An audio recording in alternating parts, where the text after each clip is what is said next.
This is Infection, the survival podcast recorded live on Tuesday, July 30th, 2019, episode 237.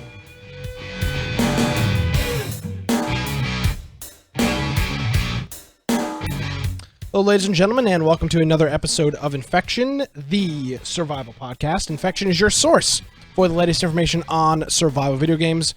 We're bringing you the latest news, reviews, updates, and more each and every week.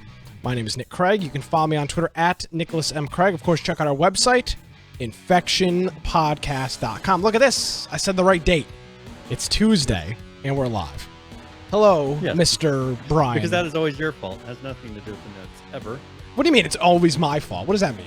Yeah, I'm sure the notes are always right. I'm sitting over here. If you go look back at all the past notes. Yeah, I updated them on the fly last week, from what I remember. Yeah, but they're all correct.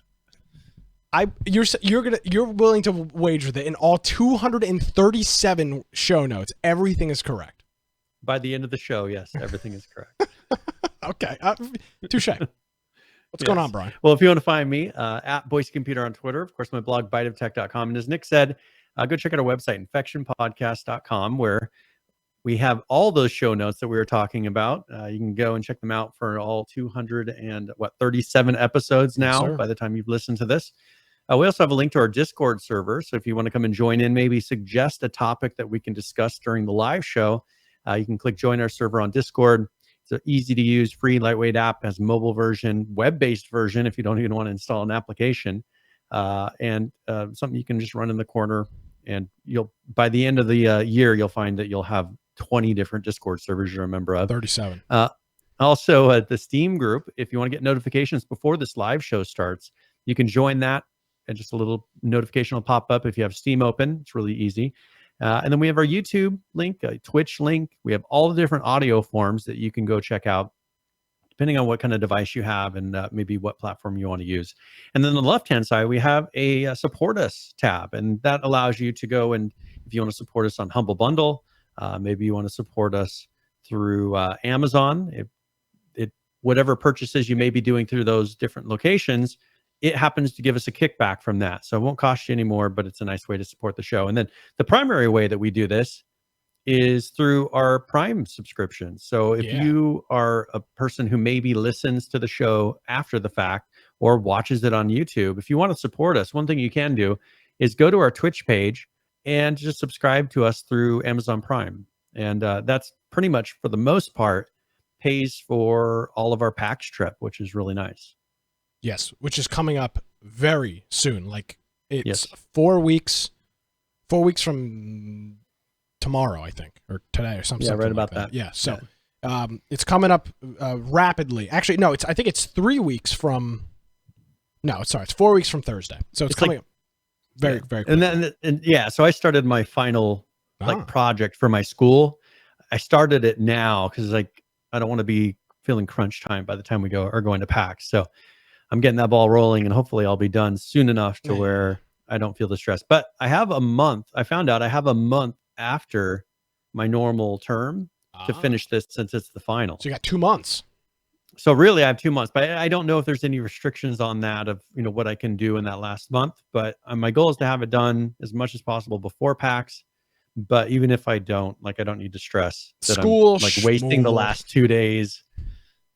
Yeah. School schmool. So, School's for losers, Brian. This is podcasters don't need school. No, we're highly successful and respected. Okay. Without school. Yeah, highly respected and successful. Neither words fill in my dictionary. But with that being said, I do want to make a quick note. This is our third year going to PAX, and because of people's continued support throughout the year with Twitch Prime, and some people use Twitch Prime, other people just use regular Twitch subscriptions. Between that, Humble Bundle, Amazon, and a couple of small bit and direct donations through Twitch, we don't have to do any crowdsourcing. We don't have to do a drive like we've had to do the past 2 years for PAX. I don't have to grow a ridiculous beard for 9 months. I mean, that could be cool. That would be kind of neat. Maybe you should start now. What can you do in 4 weeks? No, I don't think so. You look like a wizard from RuneScape. Yeah. So it's cool that we don't have to do that this year, due to people's continued support throughout the year, constantly resubscribing with Twitch and other things. It has allowed us to it's been a stress every year. It's like, oh, what if we don't have enough to cover? How do we split the costs? You know, it's not a cheap trip. It costs each of us anywhere between $4 and some cases cost me almost $700 to fly out there, plus the cost of an Airbnb, Ubers. It's a very expensive trip. So I do want to just say thank you to everybody, and I want to highlight 2 individuals that had just subscribed to us just before the show started right here. Our friend, it's Judd, and Serial Killer Barbie. Serial Killer Barbie's 18 months in a row. Judd is 13. So both of those individuals, I want to thank them for coming in right before the show started here. So that's how we're paying for PAX this year, which has been a huge stress off of. I know Brian and I's back. We're not scrambling to try to make it happen. And then one thing that's really useful about that is we're able to book the Airbnb really early. We booked because we're having how long ago? We booked it a while ago. So we want to make sure we got a good location. Kind of learned. I mean, the last location wasn't horrible, right? Small, but it was difficult, especially when we did the live show. Taking pictures off the wall.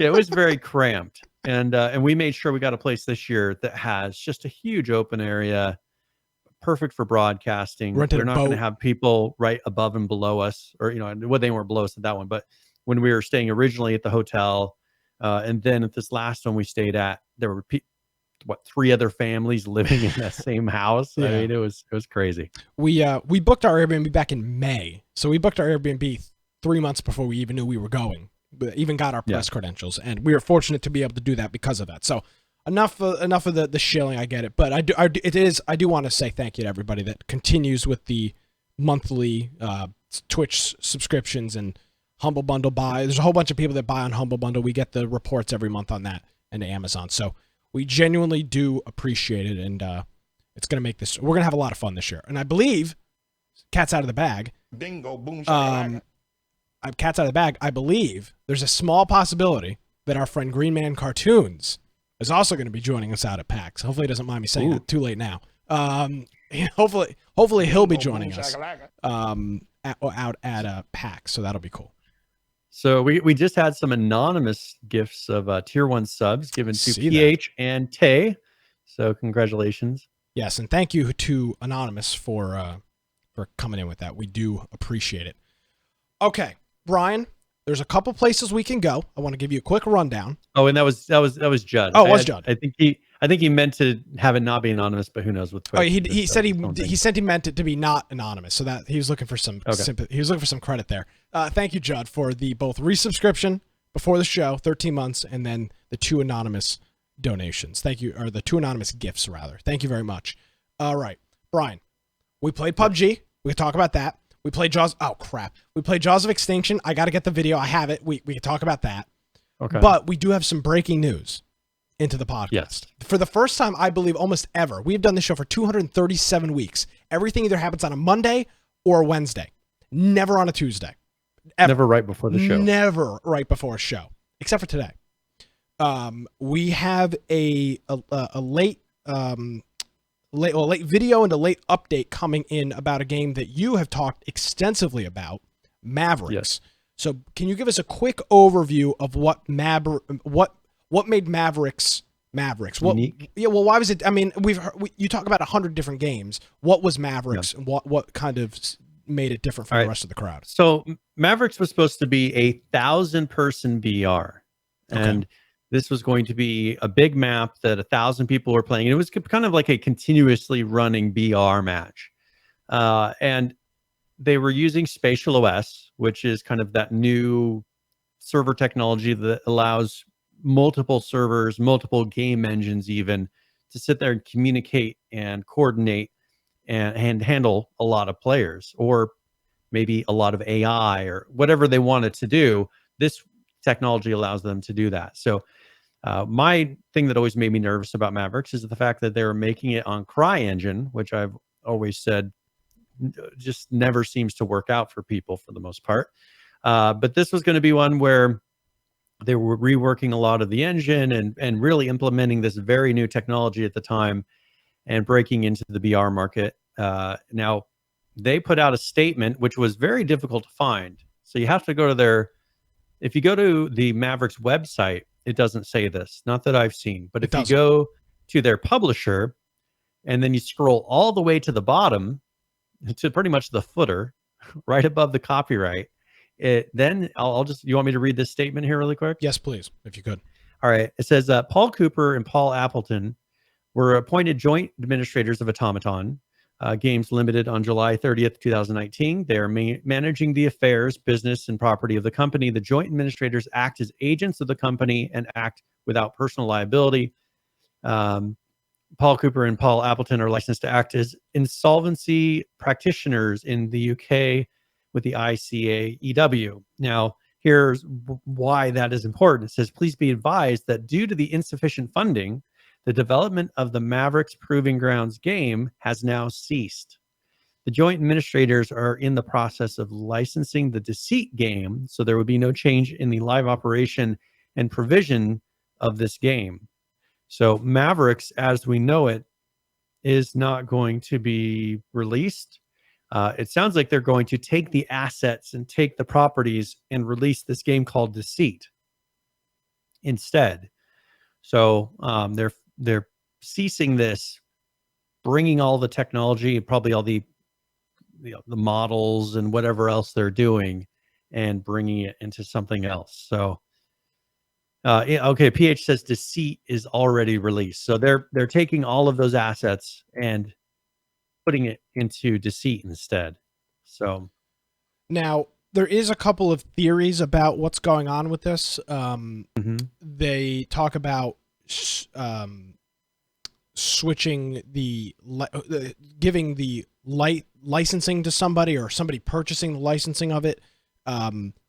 And there's one theory that I saw in a video, was that there's a specific engine that this runs on. It's called Spatial OS, which is supposed to allow all of this crazy things that you talked about, 1,000-person BR, and these very detailed things. There's some conversations apparently going on, according to insiders that I saw in a YouTube video. So this is like sixth-hand information, that those folks are looking to acquire the technology and Mavericks and do something with it themselves, because it is kind of it, and it really was, Brian, the first. It wasn't the first game to really promote using Spatial OS, but it kind of was. It was the first one that was going to use it to its full extent. There's a few, actually. One, what was that one where you built ships and stuff? Yeah, it was kind of like a blocky space game. Yeah, that one, which shut down recently, and the name is escaping me at the moment. But that one was one of the first ones to use Spatial OS. Yeah, and that one, had to have been 2 months ago, maybe, that they shut that down. And so there's not really any very public games that I can think of right off the top of my head that are actually using this. One thing that you have to keep in mind is that I think we talked about at that time, is that this is very expensive. When you use Spatial OS, you don't have the ability to run your own servers.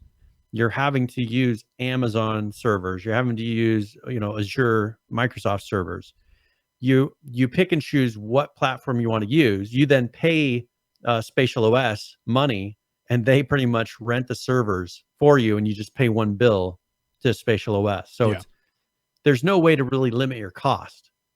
So I think for people that may have funding issues or have a game that's no longer bringing in income, you're maintaining, just like I think Atlas is discovering, you have this really high server cost that isn't being money isn't being returned into, but you're still having to pay it out every month. So I'm a little perplexed with this. Obviously, this is a BR game, and I think uniformly we've seen a dip in the BR franchise. Now, of course, you can point to games like Fortnite. They just held a big tournament up in I think it was at the Javits Center in New York City last week, and I know you can point to games like PUBG, but in general, it's a saturated market though as well. I mean, because before there was only a few games, and now there's so many choices that even if you take a percentage of that, it's not. You're not going to take a huge percentage of Fortnite's numbers for a long period of time. Here's the thing, though, I doubt will be talked about, but I'll bring it up here, Brian. Huge props to Automaton for identifying this problem beforehand and not stringing people along. Now, I understand that they did a backing campaign and people backed. Yeah. Do I get a refund for that? How much did you back it? I think it was $20. If I Okay, remember so correctly, no, the answer is probably not, and I wouldn't expect you to. I mean, they tried. But the thing is, I don't. But the thing is, I never got a perk. I never actually received. Was it through anything. Kickstarter? No, it was through their website, but it was the founder thing. I was supposed to get something. Well, it was going to be a free to play game, so I was supposed to get something before it even started. Well, I never received anything. I hate to be the bearer of bad news, but I don't believe you're going to get that $40 back, and that's that's part of the early access fun. But I do have to, you do have to give them credit for identifying the issues now instead of keeping this. We've seen it with a lot of other games. This mirage of, it's the dog cooking the pancakes while the building's burning down around a meme. It's the same. I mean, we've seen this with all these games. Everything's good. We're still pushing updates, and then all of a sudden it's like, and we're shutting down next week. So instead of keeping people strung along, they are they're deciding that now that it doesn't make sense to do it now, and hopefully somebody can pick up the pieces from this. Maybe it's the Spatial OS people.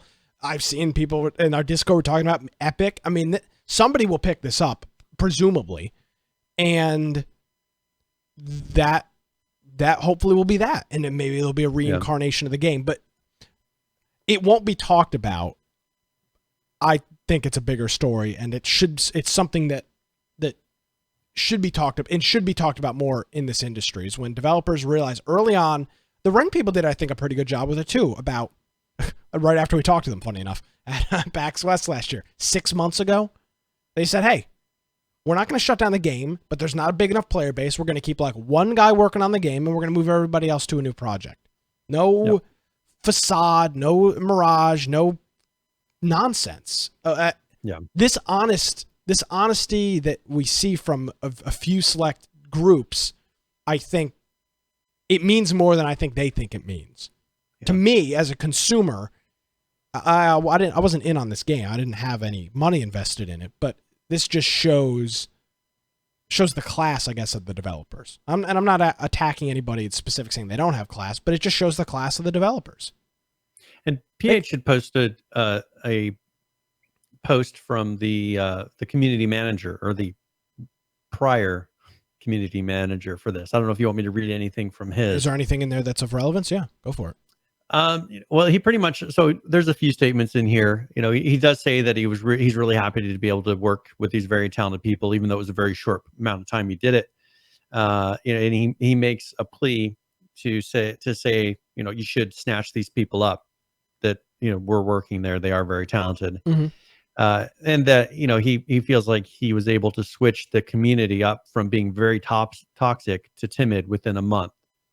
So, so I guess that's patting himself on the back a little bit, but he says he was able to get that community because there was a period of time, especially after they released that initial test where there was nothing. Brutal. I'm sure that was a very difficult time. I think, getting a community that was coming back from that to turning around and making it to where maybe they were positive about the game, that would have been a lot of work. So he's pretty much just saying, he doesn't have a job now and hire me. It was a hashtag hire me.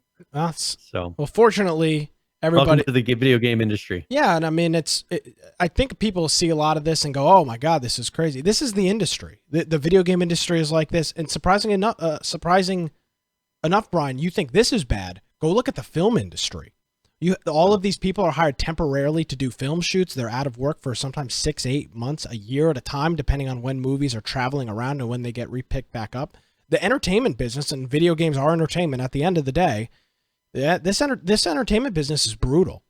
There's a lot of this, and it is what it is. That's the industry. I mean, companies swell up when they make things, and when things are good, and they drop. I mean, they have. I'm sure Rockstar hired hundreds of contractors for Red Dead Redemption, and for Grand Theft Auto. And when the gig is up, the gig is up. You move on. But I think people that have been in the industry for a while understand this, and they realize, okay, I'm going to have a gig for this long. Yep. When it's done, then I go somewhere else. And I think they kind of get used to being switched around from project to project. It's probably more difficult for this, for instance, community manager who is expecting to probably have a longer job here. Yeah. To then within, it just sounds like it wasn't very long at all that he was actually there. Like a month, 2 months. Yeah, just to instantly be gone again. So, I don't think they expected this, just from the videos that they put out saying that they were actively developing, and there wasn't any indication other than I haven't really heard much from them in the past month and a half. Didn't we watch a video or read something like 3 weeks ago? Sometime. I think it was about a month and a half ago that they posted something, but which that's what I'm saying is like we haven't heard anything really since then. Yeah. But that's kind of normal. I mean that happens. So I'll give my little 2 cents. I'll give my little opinion here, Brian, and this isn't a shot at anybody. And I'm not trying to be holier than thou, but I think what we've seen in a lot of these games, closing, firing people, getting rid of things. This is why you've. I'll interject my little bit of whatever here. This is why you got to be financially smart in your decisions and not be living in apartments you can't afford and all this whatnot. Because then you're really put in a bind when you're laid off. And like the case of somebody like Mavericks, you're laid off and now you're like, oh crap, $2,000 rent payment coming up and I don't have a job. So yeah, that's my little 2 cents on it. What's crazy is I think he was moving into his house too. So at the very end, he puts. Also, please enjoy the gift that sums up my brain, which is below. I don't see it in this picture. As I prepare to move house tomorrow for the job that no longer exists. So I think he had just gotten a house. He was moving into it, and now he doesn't have a job. Well, hopefully there's some sort of severance. Maybe there's not. If they have no money, then maybe there's not. Hopefully there's some sort of severance for them. But hey, man, this is the industry. I know exactly. I feel the pain. I know what's going on. So so that's kind of what you got to do. So there it is, kind of breaking news a couple minutes ago, really before the start of the show. And I want to thank Nisco for alerting us of this. This came out. I mean, like we started the show at 7:03. I know. Like 6:42, he posted a note about this in Discord. So huge shout out to Nisco for alerting us, and we were able to get this into the show here just minutes before going on the air. So quick update. There it is. Mavericks for right now is not existent. Is not going to exist in its current form. It's either being sold, auctioned, or given away to somebody else, and hopefully they will continue with the development of it in full release. And of course, PH is trying to take credit for a while. I don't know who posted. I saw Nisco posted the first video, which yes. PH claims he tipped off, which I don't know why he tipped off Nisco before he tipped off us. And then what's up with this PH collusion? PH did post the community manager's text, so wow, which I did give him credit for. So some intercollusion in the Infection Discord. You're missing out, folks. Yeah. You can quit your full time. You know what? Quit your full time job and watch our Discord all day. It's a full time job practically. So, oh, and yes. Credit to Rockhound Black's video. That's where I got some of the information from as well. There'll be a link in the show notes for that. infectionpodcast.com. So, Mavericks. I got to come up with a witty title. No Mavericks or no Vricks. I got to come up. Look up the word that's opposite of Mavericks. Oh, yeah. Losers. Oh, I mean, okay. Let's move on from that. It's something interesting you talked about, Brian. You talked about toxicity in gaming. There was an interesting study out this week from what group was this from? It was from the ADL, which stands for the Anti-Defamation League. Mm-hmm. Published a study this week that 65% of online gamers face threats, stalking, and other severe harassment when playing video games online. It says in general, 70% of gamers, 70% of people that play video games online experience some sort of harassment, and 65% say they experience severe harassment, which includes the physical threats, the stalking, and some type of sustained harassment. I thought this was interesting. This number seems it seems a little fabricated. And I'm not a scientist. I read through their study on ADL.org. Yeah.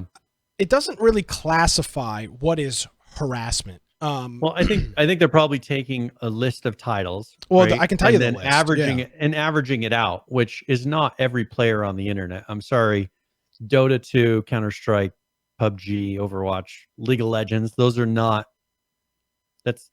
Those are a few games out of the mass market. There's plenty of people who play games that don't get threatened. So there were 15 games that they surveyed. 15 whole. We talk about more than 15 games on a regular basis on this podcast. So a very small sample size, but they pick big games. So they say 5 of the games that players reported the most harassment in were Dota 2 at 79%, CSGO at 75%, PUBG at 75%, Overwatch at 75%, and League of Legends at 75%. And what I question from this study is, what is harassment? Head Neophyte jokes and says, my kids told me to get good. I feel like I feel that a study like this cannot be accurate when you ask a bunch of trolls if they're getting harassed in online games. I don't believe that number. You're telling me that 7 out of every 10 online multiplayer games that you're in, you're going to get harassed? I just don't believe that. Well, I don't think there's even 70% that allow you to really communicate that much with the other person. I mean, if you look at what they really do on mobile, is they turn around and they limit you to emotes. And, Rocket League does that on Rocket console, League is an example. Now, Rocket League, you can type in your own message on PC, but now, well, you can do it on console as well. Yeah, I guess, but it's a pain. I mean, it's just not worth trolling. Yeah, it's not worth the time. But that's something where, sometimes you'll get a message that comes across there. But I think that a lot of those, they've circumvented this by just putting in a ability to do emotes or preset sentences, and you know what, magically all this harassment pretty much disappears. You may get somebody who will post the same thing 4 times and you're assuming, okay, they're pissed, but it you don't really care. I mean, it's not like harassment. Good goal. Yeah, it's like, thanks. I catch you're being facetious. Thank you. What I think it's interesting. For example, I've played enough Overwatch, enough PUBG, and enough League. League is, of course, a little bit toxic, I guess. It's definitely toxic. Overwatch is the same thing, but this severe harassment. There's this meme that it seems to be always propagated about how the big spooky online gaming, and don't let your kids play video games online because of harassment. And I just frankly think that this study's kind of BS. It's not an accurate representation. It's not. This is not an accurate representation of online gaming. It's not. Well, I mean, it's such a small sample. It's BS. If you remember H1Z1, I don't know how many times I heard your mother. But is that you consider that harassment? But I think they would. That's the thing. And that's what makes it BS. It was negative. They were saying, F your mother and all this. Like, okay, I wasn't scared. I mean, it was a totally literally shaking. Empty. Yeah, it was an empty threat, and so I didn't even think twice about it. And so I think they would put that in as, oh, H1Z1. People are feeling harassment, and they're being threatened with the physical violence. If you're in a game where you're holding a gun and you're shooting people, and if you say, I'm going to kill you, is that really a physical threat? Well, PH, of course, brought up Mordau. I wonder if that was on this list, as we read last week about how the whole, was it a Kotaku article? Maybe it wasn't. Yeah, Kotaku article about how it's a white supremacist Nazi breeding ground for Nazis and white supremacists is Mordau Online, the game where you attack people with swords. So it's just, in the one that we were in, like I felt like when we went into that structured. Yeah, but besides Brian RDMing, I mean, I was breaking the rules right away, but everyone else seemed to be pretty. Other than saying, hey, this guy's RDMing, I thought it was pretty tame. Like, I didn't see any crazy things being said. I think this study is a very misleading. And of course, it buried like 6 paragraphs into this article is However, online gaming isn't all negative. 88% of gamers say they've experienced some sort of positive social interaction, like making friends. Hi, Brian. While playing multiplayer games. So it's just kind of it's an interesting, like, that should be the title of the study. 88% of people that play video games online say they've had a positive social.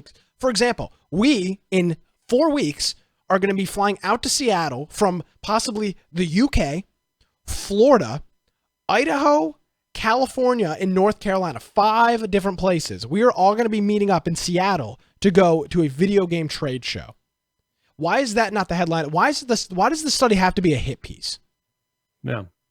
Like, that's the thing, is why is the story not 90% of online gamers say that was positive the experience? next to last. Yeah, as you said, the next to last paragraph was but there are some positive things.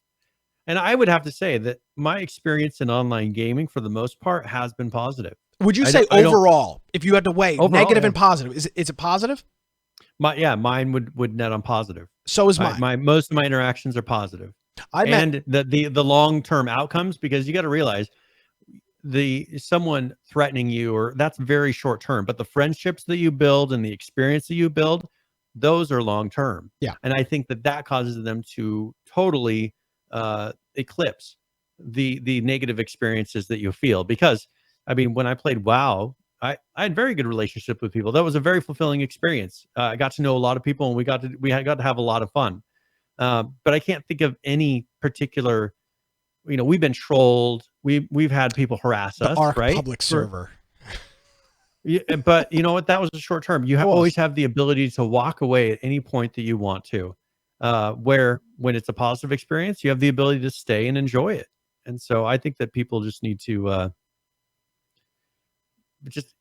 if I do agree with them putting in the ability to mute. If you don't want to see public chat, then have the ability to hide it. Almost every game has that. About. Every game has that. Almost all of them. And so there's ones here they talk about where I haven't heard voice chat, like in League of Legends. I've never heard voice chat, and I don't read the text chat, or it'll just say, you suck. Okay, I understand that. Get good. Yeah, it's like, okay, whatever. So I think that they're really, and Overwatch, I don't remember really being threatened in Overwatch. I don't remember anybody chatting in Overwatch ever. No, it's at the end when they say, they'll say something sarcastic that's like, whatever things that says something in the very last end of the chat. But it's never been like, you're the worst player I've ever seen, and I think that you are a horrible person. Yeah, I mean, I play. No, so okay. If we're gonna make it a little analogy here. We look at like sports. There's trash talking, which is very common in video games. But trash talking, it's part of the game. Well, but that's trash talking is not. Trash talking doesn't necessarily mean harassment. It can mean harassment, but saying something like, you guys suck towards your team, when in fact they are not good and you lost, where does that cross that's the thing that this study, I wish they would have elaborated a little bit more on, is you will go watch a football game, Brian. They've got field microphones, right? You can hear the players jabbing back and forth at each other. They're just trash talking. Part of the game. It's not harassment. We did the same thing in hockey. But harassment is a legal term, Brian. You can literally, you can call the police and say, this guy Nick is harassing me, and the police will come, and you can get arrested for harassment. So, but that's crazy. That is and then severe harassment is not a thing. Harassment is a thing. So I found that interesting that it didn't really shed light I do on like that. I do like some gamers reported being exposed to extremist ideologies and hateful propaganda. Well, this article, that's not a very, they're very specific. 53% said this, 30% said this, and then some said this. Okay, what does that even mean? Some. They use numbers for every single other statistic. Some. And that's the only one where they didn't put a number on it, and they said some. What was that number? I'll look it up in the PDF. For which part? The sum. It was the sum of what? Of gamers reporting being exposed to extremist ideologies and hateful propaganda. Wow. They've got a whole chart about, oh, dude, this is great. This is great. I didn't see this in the original study. 23% say white supremacy. 13% say the truth about 9/11. The Holocaust is they're just greatly saying, exaggerated. they're just saying it's an inside job. I mean, I don't know how many times that would be posted. Oh my God. Gamergate was right. The importance and benefits of ISIS and vaccines aren't real. This study is bullshit, folks. I don't think I've ever seen someone say the importance and benefits of ISIS in a video game. Oh my God, are you? I wish I didn't see this when I originally skimmed through the study. This is incredible. The truth about 9/11 is the biggest internet meme ever. So they're counting memes as hate speech and political whatever. I mean, it's because all of those are memes. Pretty much, I can think of the meme that they're talking about. Yeah, 9/11 was an inside job. It's the truth about 9/11, or Bush did 9/11. We've seen that in every game. The Holocaust. What do they say? The Holocaust didn't happen. Is I think that one game? I haven't seen anybody ever discuss Gamergate in a video game ever. Yeah, I mean, I've seen it on YouTube. I could care less about. And same thing about ISIS. I haven't seen anything about ISIS or vaccine. Well, in video games. Tay's bringing up like the jihad and the ISIS memes, like, but that's not the benefits. I mean, that's not what they're saying. Ugh. Almost a quarter of online players, 23%, have been invited to discuss or have heard others discussing the superiority of whites and the inferiority of non-whites, according to this article. Wow. Yeah. Well, I'm a gamer. This article is ridiculous. Yeah. Spooky gamers. Oh no, run. Call the police. They're talking about 9/11 was an inside job on Gary's mod. Yeah. Mom, I was exposed to white supremacy on Team Fortress 2. Call the police. They need to go to YouTube Live and just look at any of those streams, and they can start counting the number of walls and swastikas and everything else that flies by as you're trying to watch a video on. Yeah. And count each one of those as harassment and inciting. I don't see anything about dick jokes on this. How many were exposed to penises? That's what I want to know. I don't see that. It does talk about I did find this part interesting. Again, this is troll. 19% of people that says that they were harassed online quit playing certain video games. So they were harassed in a game, they just stopped playing it altogether. Maybe it's because they sucked. Harassment. Okay, I'm just saying. Maybe it's because they weren't any good and people started. So 27% experienced harassment in World of Warcraft. That doesn't make any sense to me. Yeah, but okay, so that's a good example. That game at one point had how many millions of active players? So currently they have over 5 million, I know. They had 13 or 14 at one time. Yeah, and I think they have over 5 million right now. That's a pretty low number. Yeah, but 27%, you got to think in PvP, you can't chat back and forth. So they must be talking about trade chat where people are randomly, it's just something that broadcasts across the whole city. And people will just put random stupid things in there just for fun. Like that must be the harassment. So first of all, you can turn off trade chat. You don't have to see it. Like what kind of are you going to quit playing World of Warcraft because somebody posted something hurtful in trade chat? 19% of people are. That's just stupid. They feel uncomfortable / upset after playing or feel isolated / alone. Or had 10% of them had depressive / suicidal thoughts. I refuse to believe that 10% of people that get harassed online are thinking of killing themselves. Maybe it's an indication of other problems that they need to work out. Has nothing to do with the fact that they saw a hurtful word in a video game. You bigot. Well, anyway, yeah. So there you go. Now you get a. I like how they word this too. The truth greatly about 9/11. Exaggerated. Jesus. Okay, we should have just posted the meme themselves. Well, that's what that's what the ADL's working on. So good luck to them. And I'm looking forward to you know what kind of really gripes my ass about this whole thing, Brian, is CNET, who at one point was a respectable gaming and technology outlet for a long period of time. CNET was I would say that at one point CNET was the pinnacle of technology news in the early to mid 2000s. The CNET had it going on. And in this whole CNET article, they don't mention any of the skepticism about this article. There's no commentary about numbers being high. It doesn't mention memes.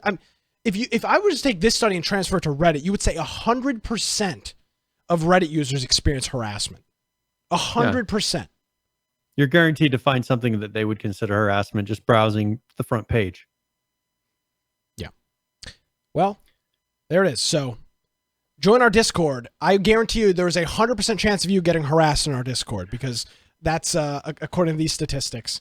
And we no longer accept reports about what Joe's doing. I'm sorry. Yes. We have an NSFW channel if you are scared.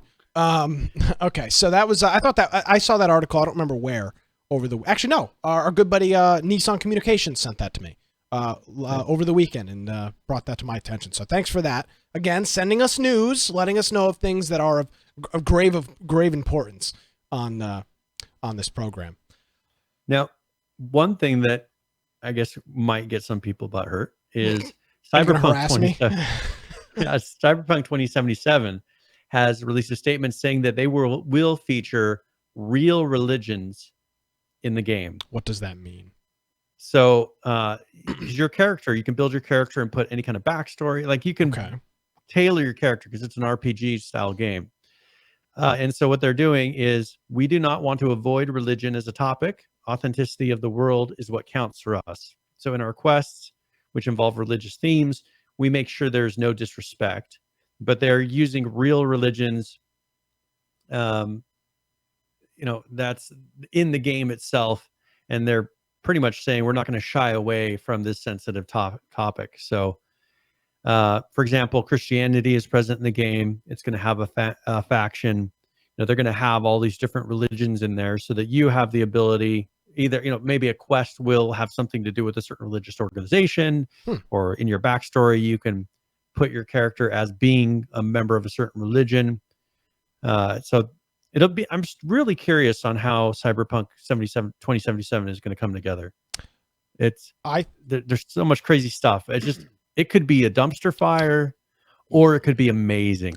I don't know if we put it in the book because we weren't doing the book at that time. I think I said, I thought I was afraid it was going to be very overhyped and I was nervous that it is Cyberpunk 2077, the game has become larger than life. And it literally, all we have is a incredibly highly cinematized trailer. That's all we have. And it has become like the largest video game ever overnight.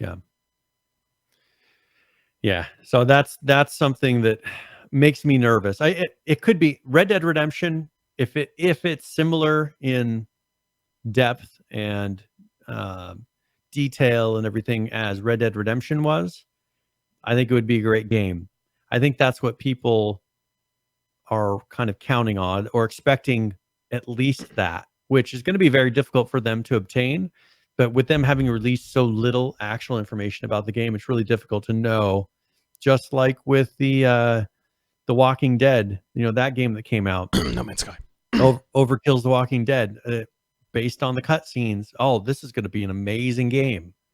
Okay, then it released, and you realized, okay, the cutscenes really had nothing to do with the actual game.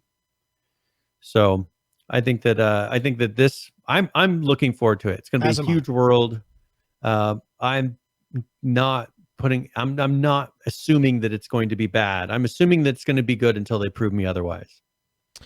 Yeah, I've got my arms open, Brian. I'm ready to accept an embrace from Cyberpunk and CD Projekt Red. But as you, myself, and I hope all of our listeners have, we have all, probably almost all of us have personally been down the very long and painful road of a disappointing video game launch. So, rightfully so, I have my skepticism. I hope the game will be great. I'm looking forward to the board game revamp that they're going to do and the whole environment in the world.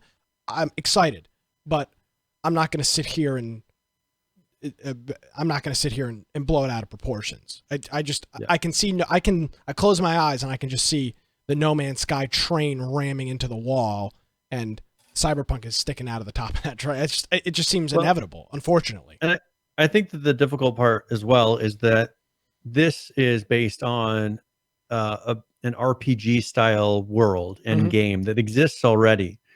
And they're going to be trying to fit mechanics to have it maintain that sort of a feel and keep that base happy, because there's a long-standing base of this game being out and having all this functionality that can either help them or hurt them.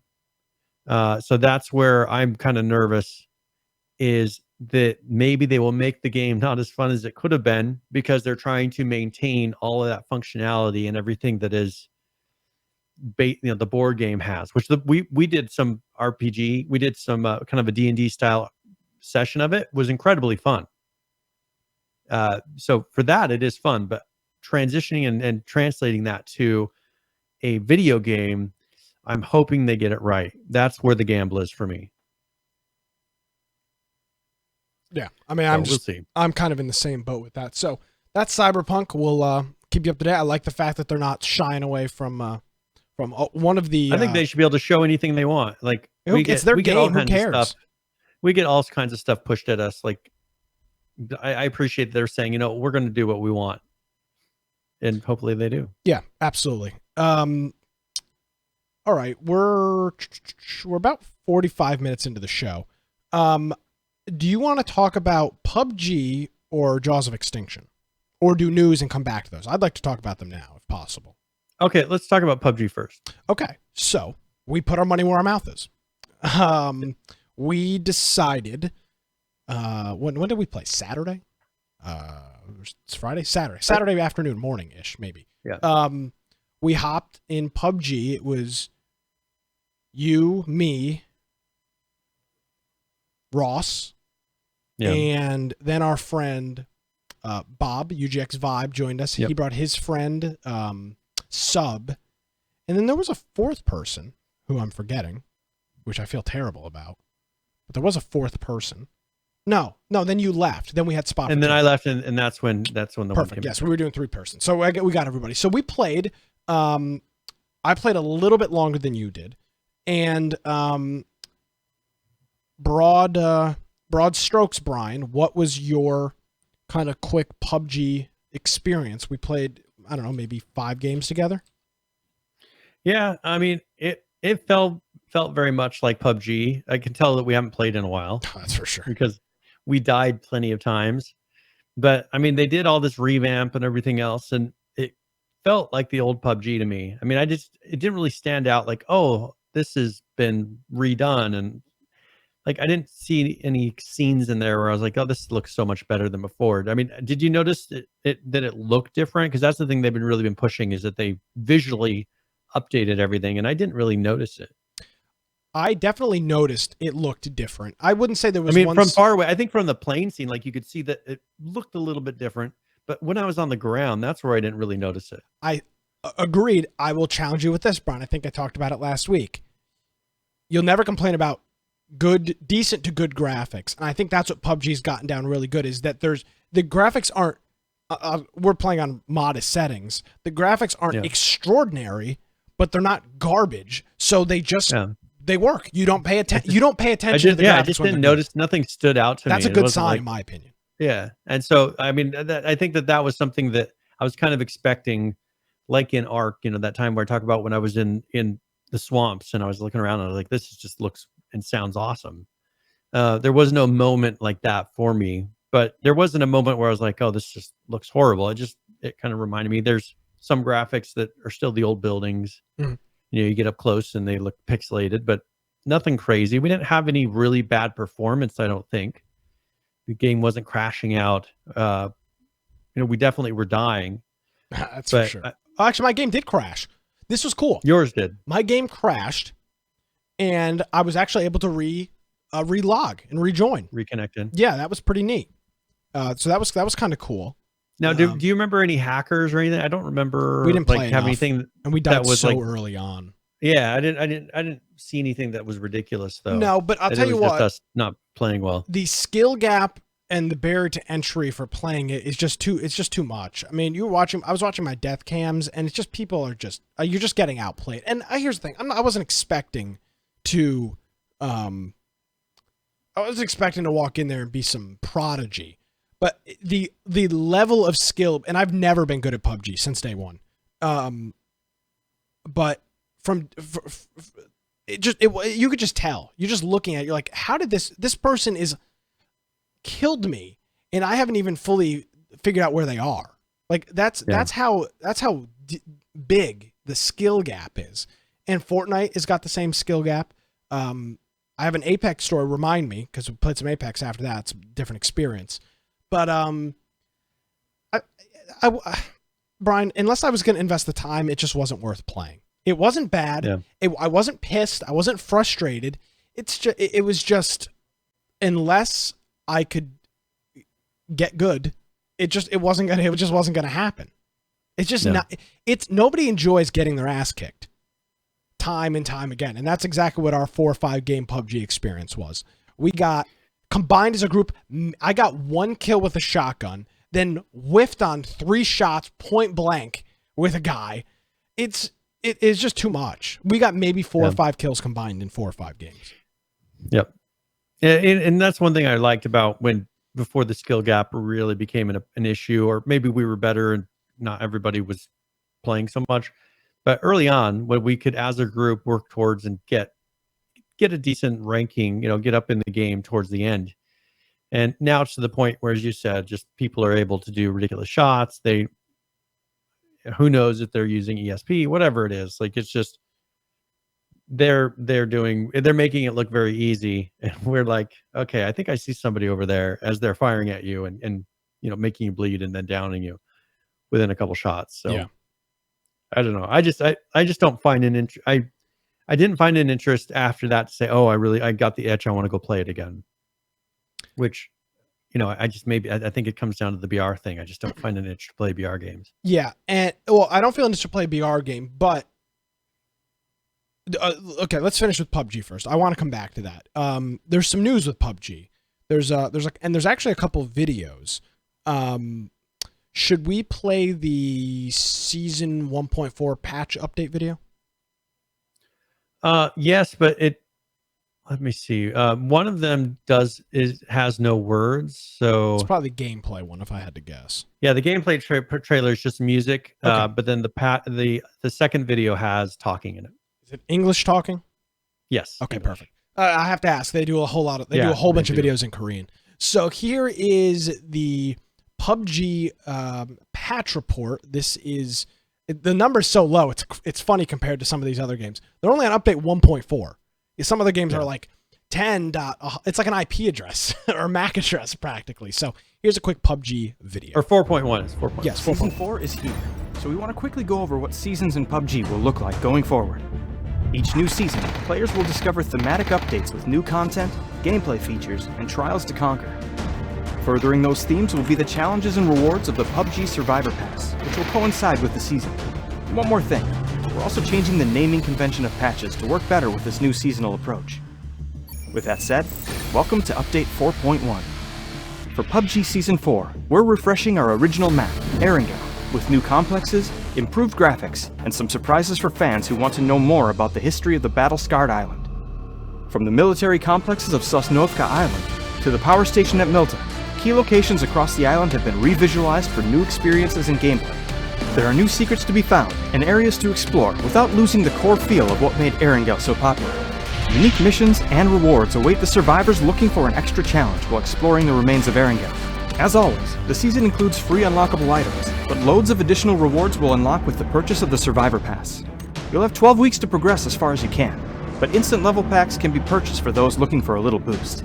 Discover new details of Erangel's past and present by leveling up your pass and earning new aftermath items like the Marksman class outfits and gear, weapon skins that include the Battle Stat Bloody Comb AWM, and even our first ever vehicle skin for the UAZ.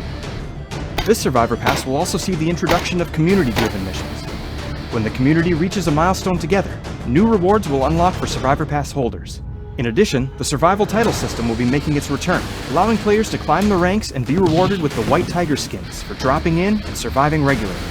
For players who are more interested in jamming out than jamming a bridge, we're introducing 2 ways to bring the tunes to your platoon. Spring a trap on enemy combatants with the help of our new turntable, or race across the battlegrounds with your stereo cranked to 11 using our new car audio feature. Just be sure not to tune out the world so much that you don't hear that UAZ coming up on your Dacia 6. Speaking of that Dacia, the Eastern European Staple and the UAZ are both getting a visual update and rebalance. Not only are these 2 vehicles getting a cleaner look, but they'll also sound and handle better in general on the hills and fields of Erangel. In fact, most vehicles in general have been rebalanced for this patch, allowing some of the Battleground's favorite deadly weapons on 2, 3, and 4 wheels to truly reach their potential as the right tool for a particular terrain. Your feedback has been invaluable in our rebalance, especially with our most recently introduced vehicle, the BRDM-2. Based on the engagement we received around the Boatish Brute, we're making it more susceptible to damage in solo and duo matches. The BRDM takes more damage in duos than squads, but receives the most damage when in solo matches, to give all you lone gunmen a fighting chance. We've also rebalanced the weapons in the game, with a number of buffs and nerfs coming across the board. While most assault rifles decrease their damage slightly, shotguns and the Kar 98 receive damage output increases, and SMGs received a buff to the amount of damage they do over distance, making them slightly more versatile, but still not the ideal gun for a sniper fight. We're also going to let you have holographic and red dot sights on the Uzi to give you a fighting chance. Should you happen to not walk away unscathed, you can at least stay on the move while you heal up. You won't be nearly as fast while healing and boosting on the move, so finding cover and staying put may sometimes still be the better option. PUBG Season 4 is here, so get the Survivor Pass to witness the aftermath of Erangel's devastation and explore the battlegrounds like never before. All right, so there's the Season 4 update number 1. Yep, and that's why it's 4.1. It was on Smart. the 1 point whatever. So now when Season 5 comes out, it'll be 5.1, and 5 point whatever as they put patches out during that season. That's cool. I mean, I'm glad that there's a lot of, there's some comments going on in the chat. Nisco's asking about the water quality. They're past the point of the water quality. We actually not mattering anymore. We actually swam to one of our objective points in one of our games in PUBG. I don't know if you were there for that one. I think that was after. So we drove. Ross drove us off an edge in a motorbike into the water, so we had to swim to our objective. And I didn't notice anything about the water. And again, I'm going to just take this notion that if it wasn't like, oh, this is garbage, then it probably wasn't that bad. But the water tech itself was pretty cool. I dove under, I swam quicker, my lungs, you could see the air depleting in the lungs, I'd come back up, the lungs would slowly fill back up. So the mechanics associated with the water I thought were fine. Well, and water is a huge possible performance killer. Big because time. You look at other games, you can have your frames drop 20 frames pretty easily if they're going crazy with the water. I mean, you can just look at the performance that they've been struggling with on Atlas and trying to improve. That a lot of that performance issue was due to the water.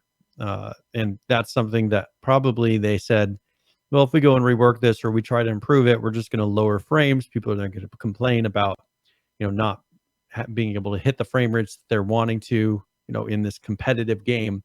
I think that's probably why they kind of just walked away from it. I would say that would be the smart move. Would be as important as water may or may not be. In my estimation, it's not that important. But I mean, if they can put some time into it and actually improve it without reducing performance, sure. But I think that they don't feel it's worth the time. Yeah, and frankly, the water doesn't play that big of a role in the game. I mean, the game is fought on land or via vehicle. Yeah. The boats are just one of those things that are in there because they have water to separate the map. And if you don't have boats or jet skis or whatever, then the water makes no sense. And I think in their new maps, they're kind of moving away from water anyways. Well, I think these game developers are realizing the gamers don't want that. People realize what the water is. They want playable space. Yeah, they don't want dead area. Yeah, and that's what it is. Now, I understand to have an island, you have to have water. I think PUBG does a pretty good job. Though the water is Yeah. mostly in the southern part of the map. It does run along the eastern coast of part of the map. And there is the one water city that we dropped into, the little town that's flooded. We dropped into that. But water's just a waste. You got to give H1Z1 credit where credit is due, Brian. Water, they did not surround the world by ocean, which is a very common thing to do. They had the gorge, Humperdinck's Gorge. But they made sure they never made anything deep enough to actually need a swimming mechanic. True, but they never. But the water mechanics were not a point of that game. Now I can understand the argument. Well, they couldn't do it anyway. Nevertheless, they did a pretty good job with that. Apex has got some water in the southern tier, I believe. I think I have to look at it again. DayZ, of course, huge beach thing. Ark, of course, the half the damn world. The original half the damn world is water. So it's a very common thing. But from my aspect, I don't ever look for an opportunity to, let's play in the water. Let's get a boat. That's just never an opportunity because it's a crappy experience. You don't do anything. You drive around, you end up beaching it, and it's lame. And nobody, ROE's got water too, and it's the same thing. Nobody is like itching to jump into the boat or jet ski. Do people really care? I think people care more about their frames. I would think they don't so. want it lagging. They don't want it lagging out as you approach water. And I think that early on, when they had, as PH pointed out, they discussed putting in the Sea of Thieves water. What is Sea of Thieves? And so Sea of Thieves is kind of like Atlas. Mm-hmm. It came out before Atlas, but it's a pirate ship game. It's one that's available on the Microsoft Store. It's an Xbox game, yeah. It's Xbox, so it's on the Game Pass and all that. But they have some very good water tech. But the whole game is based on being in boats and then swimming down and treasure hunting and that. It is literally a water game. PH posted a quote from them. They said, yes, they offered us their water tech, but we quickly realized that it wouldn't be possible to use in PUBG without having to do significant changes to the game's core code, changes that would have taken a very long time to do or maybe even be impossible, which I don't agree with that. By all means, it's been incredibly fun to share knowledge and experience with other developers, but there are just a few technologies we can't use in our game. Sea of Thieves water tech is one of these. I don't agree with it would have been impossible because you could rewrite the whole swimming system and all that and buoyancy system from scratch. It's not impossible, but they wrote all of that, as you said, all those mechanics to go and to hold your breath and to go underwater. They just felt it wasn't worth their time to re-implement that into the existing similar code that the water currently has. That's the key part. Worth your time. This is a business, and how many tens of, not hundreds of hours worth of individual people are they going to devote to implementing this? Sea of Thieves is by far got the most impressive water tech that we've ever seen in a video game. By far, we showed a video of it probably a year and a half ago. Most incredible water mechanics ever. But what use is that in PUBG? The game is not fought on the high seas. Yeah. It's just not. It's the game. The water is such a non-issue in a game like PUBG. I think it definitely, I mean, he's not saying it here, this is a Brendan quote, but I think it came down to more performance, because probably there's things they could have done to swap out the water and to use the existing code and reuse things. Sure, there would have been some, all right, we got to redo parts of this, but performance is most likely the reason, because if they felt that it would have been equal performance but then look so much better, I'm telling you, they would have taken the time to do it. Yeah. Well, so there you go. That's PUBG, which we played. Put our money where our mouth is. Speaking of putting our money where our mouth is, Brian, we also played another game. This was also Saturday. I think we had a session going on. Played Jaws of Extinction. We played some PUBG. Brian, I played some Apex, tell you, with our buddy UGX Vibe and his buddy Sub. You want to believe this? Believe this. One game, I got 4 kills. The first game of Apex I've played in months. 4 kills. I was and they were both dead. They were spectating. I mean, I was rock and rolling with the shot. I mean, it was crazy. And then I absolutely was screaming on my in-game mic and harassing people because I was calling them exactly which they were, which was trash because they let me kill them. And I'm atrocious at battle royale games. And I literally haven't played this game in 8 months. Yeah, I pwned these guys. The hardcore noob. You and I, we have like the curse with the shotgun. Like there was one where you're shooting the shotgun and you shot just to the right of him and just to the left of him. That was in PUBG though. In Apex, I was bunny hopping around a guy and I ended up killing him with the shotgun. It worked out totally in my advantage.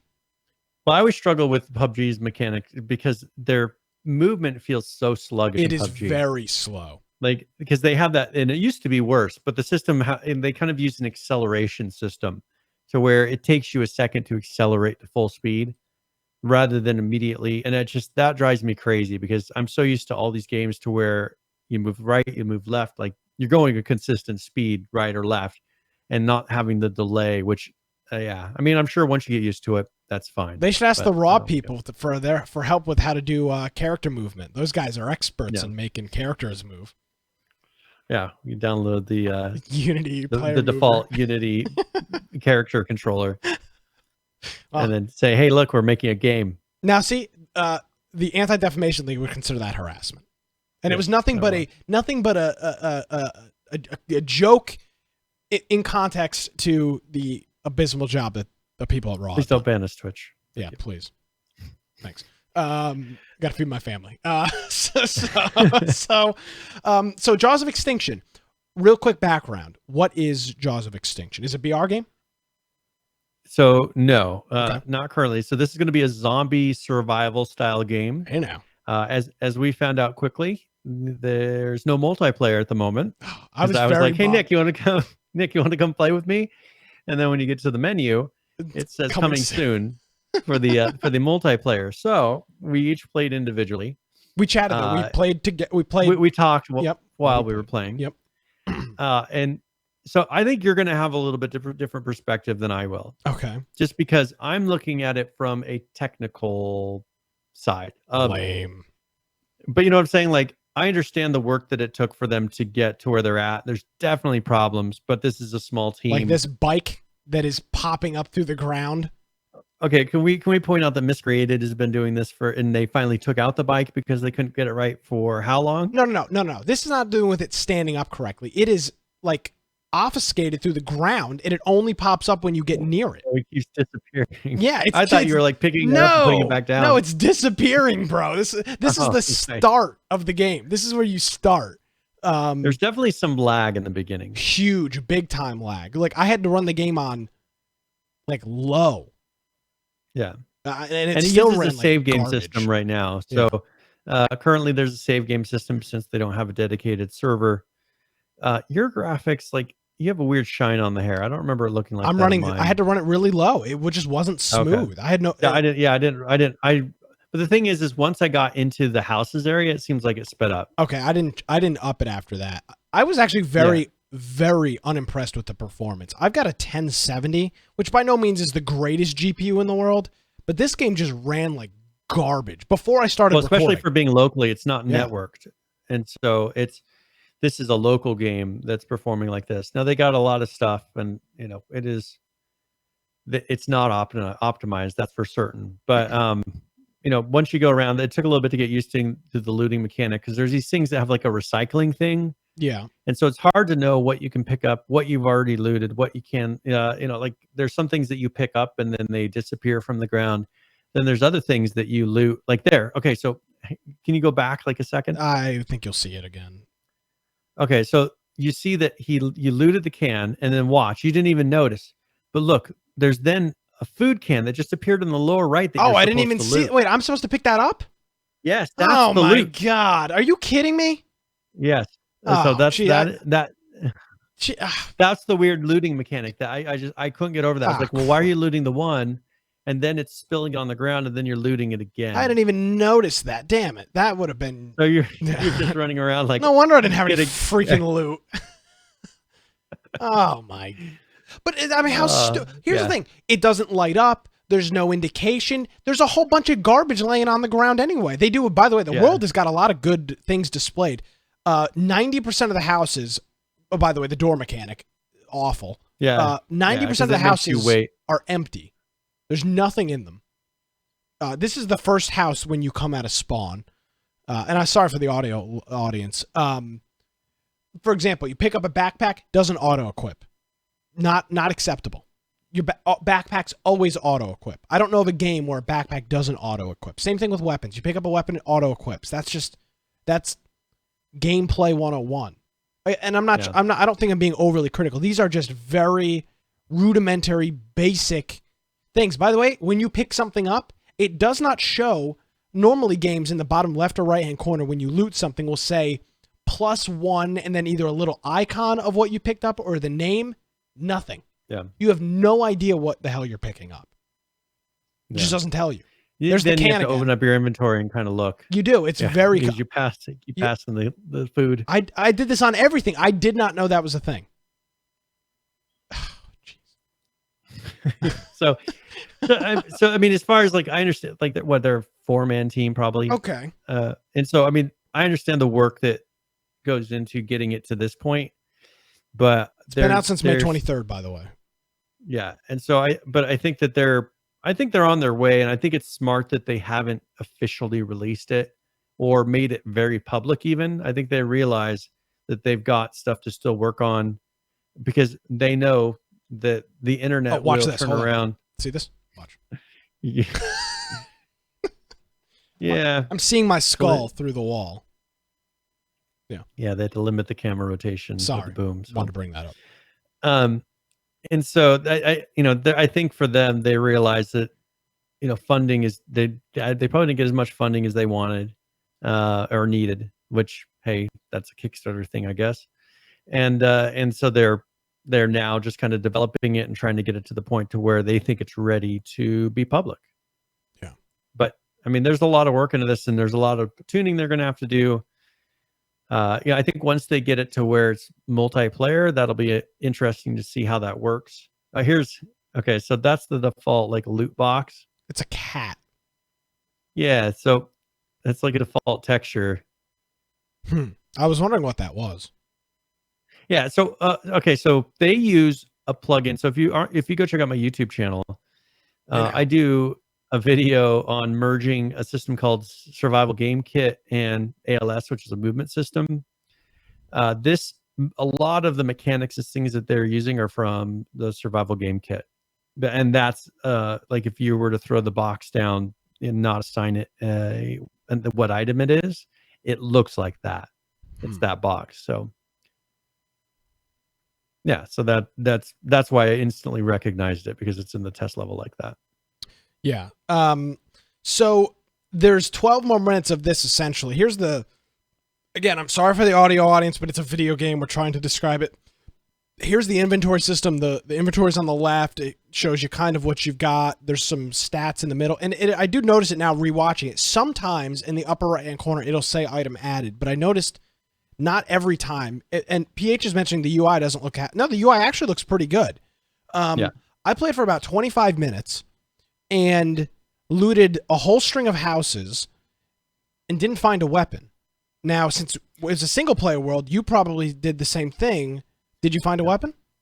No, but I went far enough to where then it popped up a quest saying go north to find a weapon. Huh. And you never, for some reason, never got that quest or never. I don't remember seeing it. Yeah. So there was something, because there's little indicators that show like quest objectives and things. So I went to that and then it said go north. And then it would have popped up it would have given me a gun at that point. So this beginning area doesn't have any weapons. Why? You have to kind of follow that quest.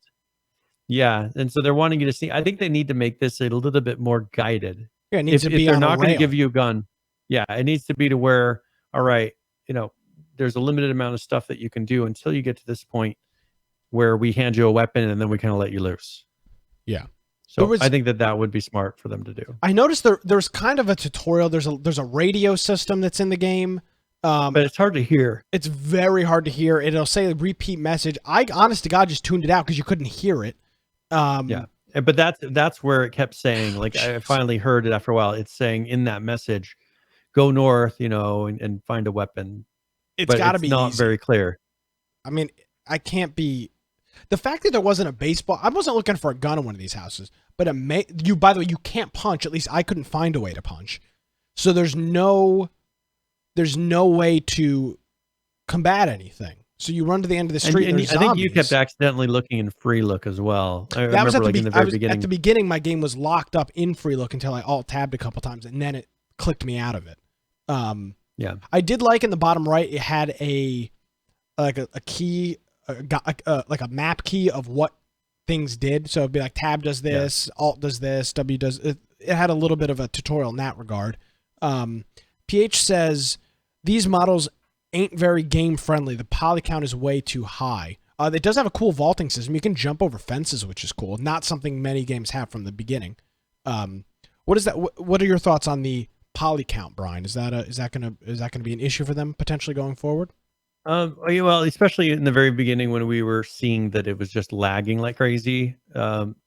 Poly count becomes very important when you want to have a very busy world like this. I mean, if you look, for instance, there's that big vehicle right in front of you. Cat. That is very easy to have an overly high poly count on. It looks like they did reduce it some, but you can have too many polys on a fence. I mean, any of those objects could have way too many polys. Like they have to go through and really tune it so that when you're going from area to area, you're not getting performance drops and spikes just because of a stupid object that's been placed in a world. So, they are going for the realistic look, which is, great. But I think that's something, if they're really looking at performance, they need to go through and start reducing, at least temporarily, until they get the performance where they want it and they don't have a lag in the beginning, or remove objects. I mean, they're trying to create a very post-apocalyptic style world, which I appreciate. But that generally means that there's a lot of trash and a lot of just obstacles and things broken. That adds a lot of extra stuff into the world. I will say, in terms of world population, the world was very pretty. There, like you saw, there was that big cat, which is a big, a big machine to move dirt or gravel or whatever. It's just a cat is what it's called, or can be called. There was the garbage cans in the street tipped over with garbage falling out of it. There was cars that were broken down. I'll tell you what, we normally struggle with this in game. We see this be a struggle, populating the world with things. Again, this was a little small area. They had that, I think, down pretty pat. The world population was cool. And so that's why I understand. That's why I said in the beginning, like, technically, I appreciate what they've done up to this point. And so it makes me understand the performance things that they're struggling with, because I see that they filled the world. Okay, well, now they're kind of paying the ramifications for having filled the world so nicely. Now they got to do some crazy tuning to try to keep it that way and not have it drop in performance. So this game has been out, by the way, for 2 months at this point, a little over. When we played it was about 2 months. May 23rd, it's been released on Steam. And in my estimation, this was released way too early on Steam.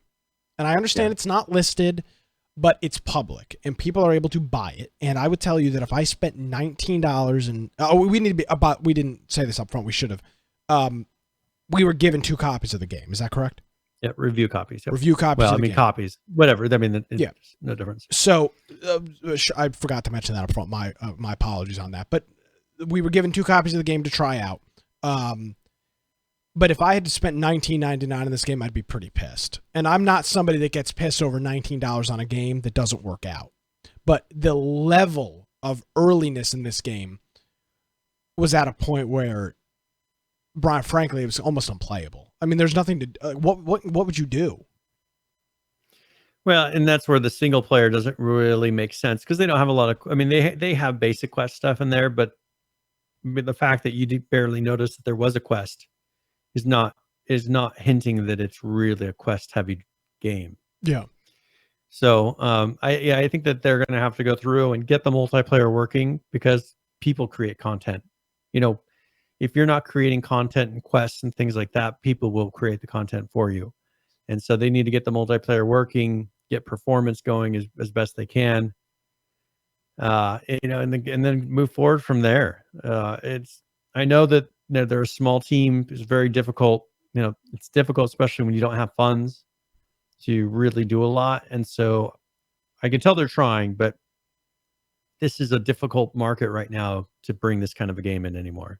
It's going to be an uphill battle for them. Yeah, and I mean, this is what it says. It says, we're now over 3 years into development of Jaws of Extinction with a small but steadily growing team.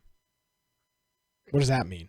This is 3 years of work. And a lot of this is very upfront heavy work, making the things move, making the doors very heavy up front. So it may be easier going forward, but it seems like there's a lot of time of them figuring out. I mean, especially like I had a discussion with one of their developers regarding their model. Okay. I mean, that's how this whole thing kind of started. Yeah. And he and I kind of went back and forth discussing it with, okay, yeah, it is very difficult when you're a small team and you don't have a person who's able to, first of all, sculpt a model of a player that looks realistic. And then second of all, rig the model so that it actually animates correctly. And then hiring someone to do that, it gets very expensive, or you're buying something that's pre-existing that all these other small indie games are using already. It's a pain. And so they went with the kind of DAZ 3D model with the character creators, the name of the second application, to create their character. I understand, at first I was very concerned about that. Very concerned. And I had to talk it off the ledge. Yes, and discussed it, and then when he and I discussed it, I understood where they were coming from. I would have done it differently, but I understood why they made the decision and the frustrations that they're dealing with trying to get something like that done. So they're just dealing with the real world issues of game development when you don't have a huge studio that has a ton of resources to throw at a project. Let me ask you this. It seems to me, Brian, that this is a losing strategy. And I don't mean it towards these guys specifically, but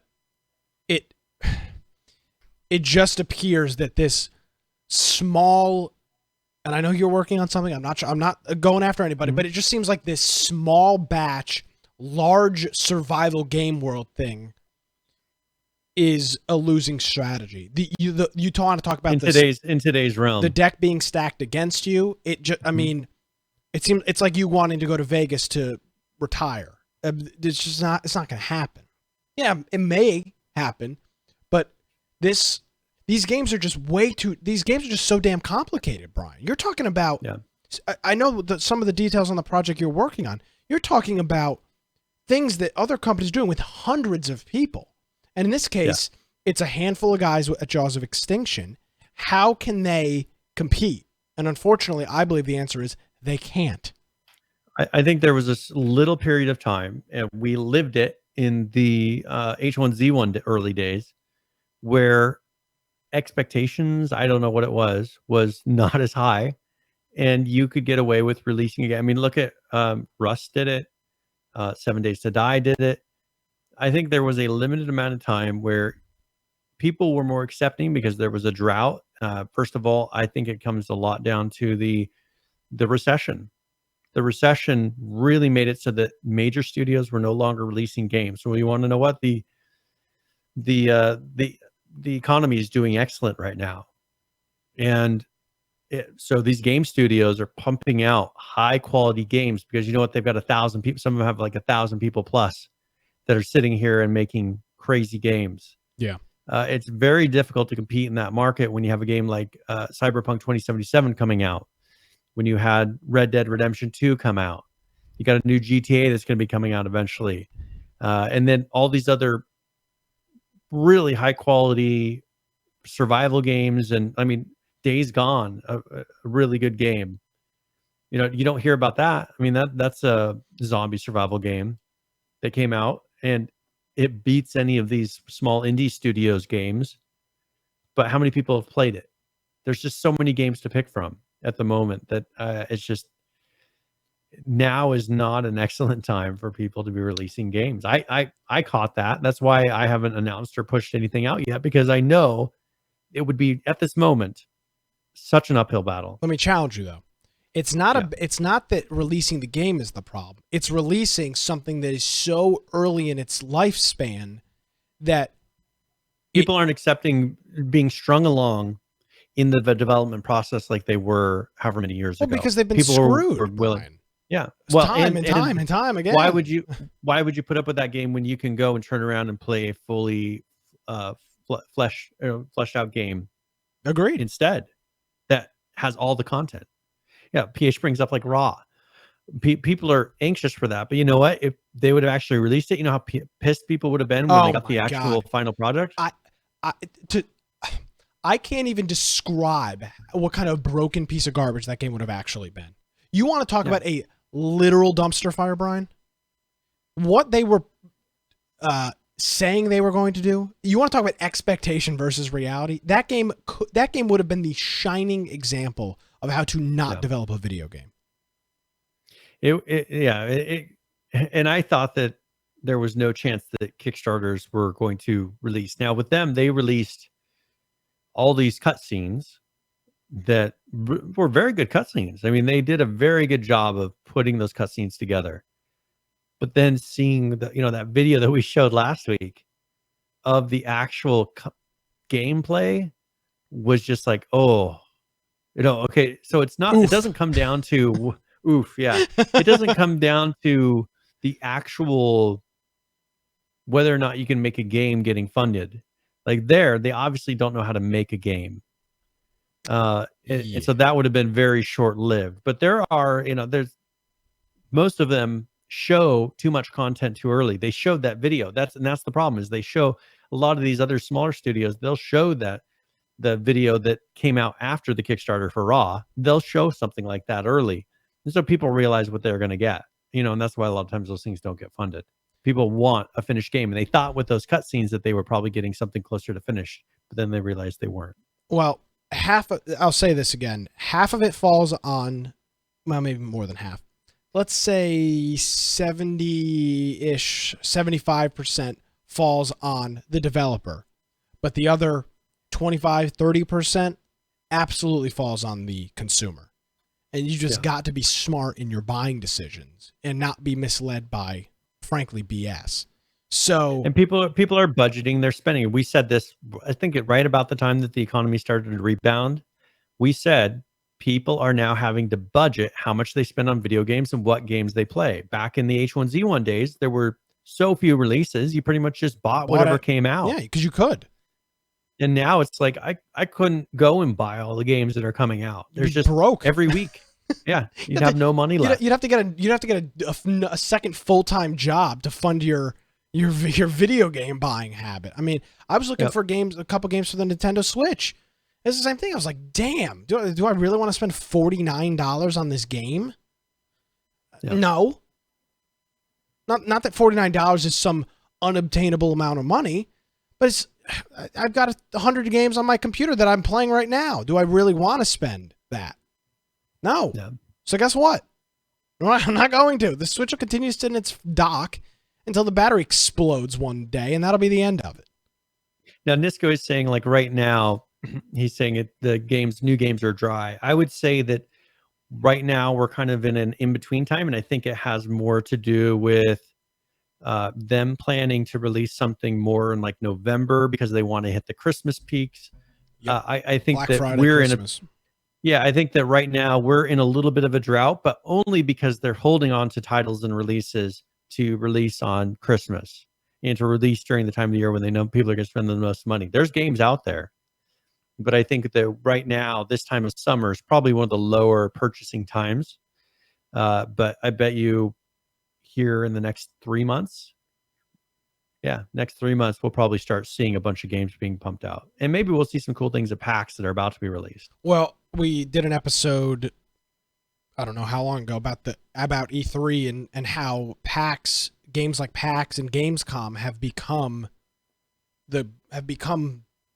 where these things are actually shown. I think developers have found E3 is very ineffective, unless you're a big boy like Bethesda or Ubisoft or Activision, Blizzard.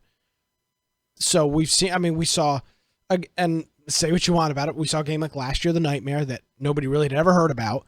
It had a little press online. They had a big old setup at PAX. We also saw Steam's card game at PAX. We've seen what happened with that. I mean, they've already folded that in. So I think cons like that, there's 3 US PAXs. There's an Australian PAX. They do a board game PAX in Seattle. They do a developer PAX in Austin, and then a regular PAX in Austin. I mean, it's just there's a lot of spaces now for smaller indie developers, and I just kind of trash them a little bit, so I don't, not intentionally, but there's more places for them to get their product out than E3. Yeah.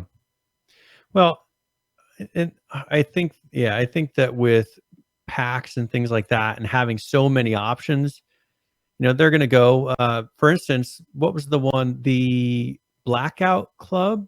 Is that what it was called? Yeah, the Blackout Club. I've heard. Yes, were they PAX? Just released. Yeah, so we met them. They had a room that we were going for another interview, and we walked in there and talked to them. And that was the one where there was no real violence. It was these kids. Yeah. It looked like Stranger Things.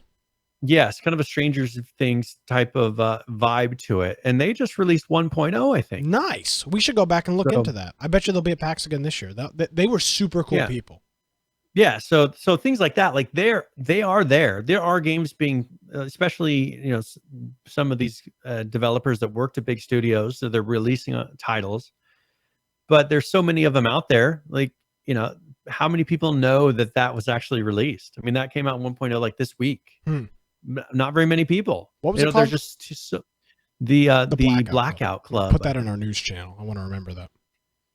So that's something where you look and it's like, okay, well, that could be a really cool game. But there's so many other games that people don't even notice anymore. The whole concept was all the adults are like taken over by something, and all at the night kids, they become kind of like zombies or whatever.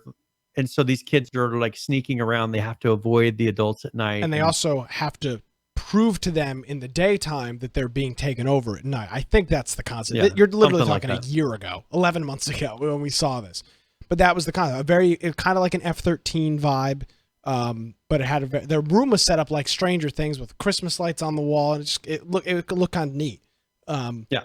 So exactly, those games exist, but unless there's either a big controversy, which is almost always negative, like the developer said this, or the developers banned this streamer, or copyright claim PewDiePie, unless there's a story, most of the time negative, there's just radio silence. No, because you don't get press. You don't get good. Yep. This is the sad reality. And this is not just gaming, Brian. And I don't mean to go political, but I'm going to for a second. If you look at political news, world news, anything news-wise, it's always doom and gloom, people dying, people getting shot in a garlic festival in San Francisco, things blowing up, planes crashing. Nobody cares about positive things. People only care over here at the beach. It's people getting sucked out with a rip current. Some guy last week broke his neck in front of his 7 children, died on the beach. I mean, it's just the most awful, depressing garbage is what people like to watch and listen to, because I don't know what's wrong with us. So unless you have a terrible controversy, literally nobody cares. You might as well not even release the game, because unless you're getting bad press, nobody cares. Yep. And so like this, I mean, this could be an awesome game. It's got very positive as far as its ratings. It's a co-op multiplayer game, and it's just, it's a $30 game, not super cheap, not crazy. It's kind of in that middle ground. But they launched today. It launched today, 1.0. Cool. So we saw it first. Yep, we sat and talked to them. We interviewed them. I don't think we interviewed them. I know. Well, we sat and talked to them, but we didn't record it because it wasn't a scheduled interview. It wasn't what we were expecting to do, but we sat. And it's not really it doesn't really fit our genre a whole lot anyway. Yeah. It kind of, but you're right. We didn't interview them. Actually, maybe we did. I don't Well, we talked to them, but we didn't set up cameras. Oh, you know what? It was pitch black in that room. Yeah. We didn't set up cameras. We didn't record it, but we did sit down and discuss. We did practically an interview. We should at least recorded the audio. Yeah. But well. PH says 30 is steep. This is the unfortunate reality of being a small dev team. You can't charge $15 or $20 because you don't make any money. So you have to charge 30. People say it's too steep. It's a never-ending cycle of. And the price will go down over time Hopefully, as well. I mean, if they price it $10, $15 right now, what are they going to sell it for $5 later? Yeah. Like it'll be 30 now. They'll do some specials. They'll do a 50% off deal to pump up their numbers. Like that's the game. So could be fun. I mean, it'd be interesting to see because I like a good story game. If they can pull it off to where you really feel like it's something unique, then I think people would get into it. But the thing is getting enough people to where you and 3 other friends all have the game and you're willing to play it enough. It's a never-ending cycle, unfortunately. With video. Oh, I say unfortunately. That's a negative spin. It's something that needs to be. It's just the reality. How about that? No. So here's a game that. Okay, we're talking about games that are coming out. Yes, sir. Remember that Lost Oasis? We talked about it. I think last couple weeks as well. We did. They put out a dev video talking about the world travel because that was something we were kind of discussing. Of like it drives you from one map to another, and they discussed that. And this is all talking, so it's totally an interview. So there won't be a bunch of music and everything. So this should be good for our audio listeners. All right. So what is world travel? So yeah, this is probably one of the most singular aspects of the game that is migrating. Like you need to world travel, but you're kind of obliged to do it, and that's tied to the lore. This happens because in our world, the Earth has stopped rotating around its own axis and only rotates around the sun. That gives you a small piece of land that's not covered by the scorching sun and not covered by ice. The only place on the Earth that is actually habitable. And this shifts over time as the Earth rotates around the sun. Really small space, not small for the nomads, but like small for the Earth. Everything that the sun's not touching is being frost. And everything that the sun is in fact touching too much is being burned. As people play, they are forced out of the map because it essentially goes offline. The server gets decommissioned. People have to move to the new maps that are habitable area on the Earth. And what happens is that they decided to build these walkers, right, these machines, to actually help them migrate and escape from the sun and keep in this shard between the scorching sun and the frostlands.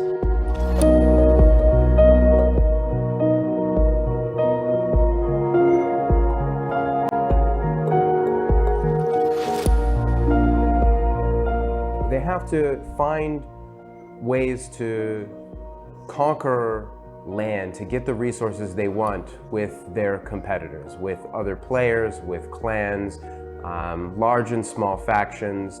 So you need to keep moving to get away from the sun, and you also want to keep moving to actually find new resources, build new stuff. It's really one of the major features of the game that is kind of migrating and traveling with your walker.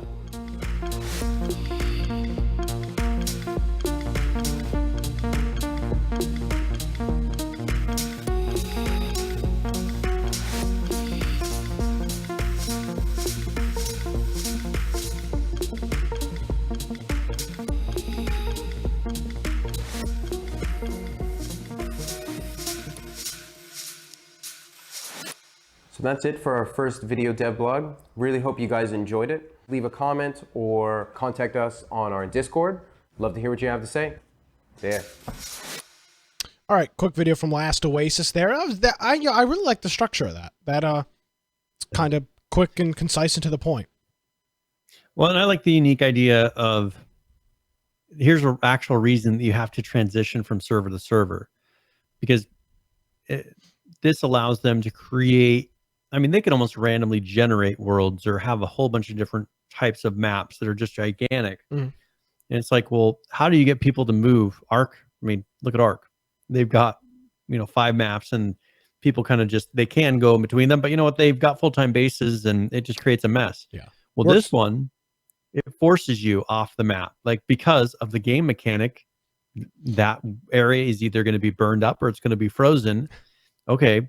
Yeah. To prevent that and for you to survive, you need to go to the new map. And so it constantly makes you continue to refresh, and you won't have these big dead servers or ones that have too much stuff on them and people won't leave or it never refreshes. Like it's an interesting mechanic. I think they dealt with a real world game problem in a very unique way that makes sense with the lore, to where people are willing to do it because that's just how it does it. Yeah, it's interesting. I don't know if this was planned by them. I'd like to think it was, but they have kind of dealt with something that we see in like 100 other games, which is, how do you transition people off the map? How do you get a fresh start without pissing off everybody? The wipe cycle. We've seen it with Atlas. We've seen it with Ark. Rust from day one did a very good job with it, but most games did not. H1Z1, I mean, they might as well have been going to people's houses and shooting them in the face. The amount of pushback they received every time they needed to do a wipe. I mean, I don't think people remember the outrage. I mean, people were livid. People were calling bomb threats into people's planes over them wiping the game. I mean, death threats, FBI, police showing up to the developers' offices. I mean, it's just nuts. Well, they're treating it here like you're progressing. They're treating it as a positive. You're progressing through the world, and you moving on to the next one is a good thing.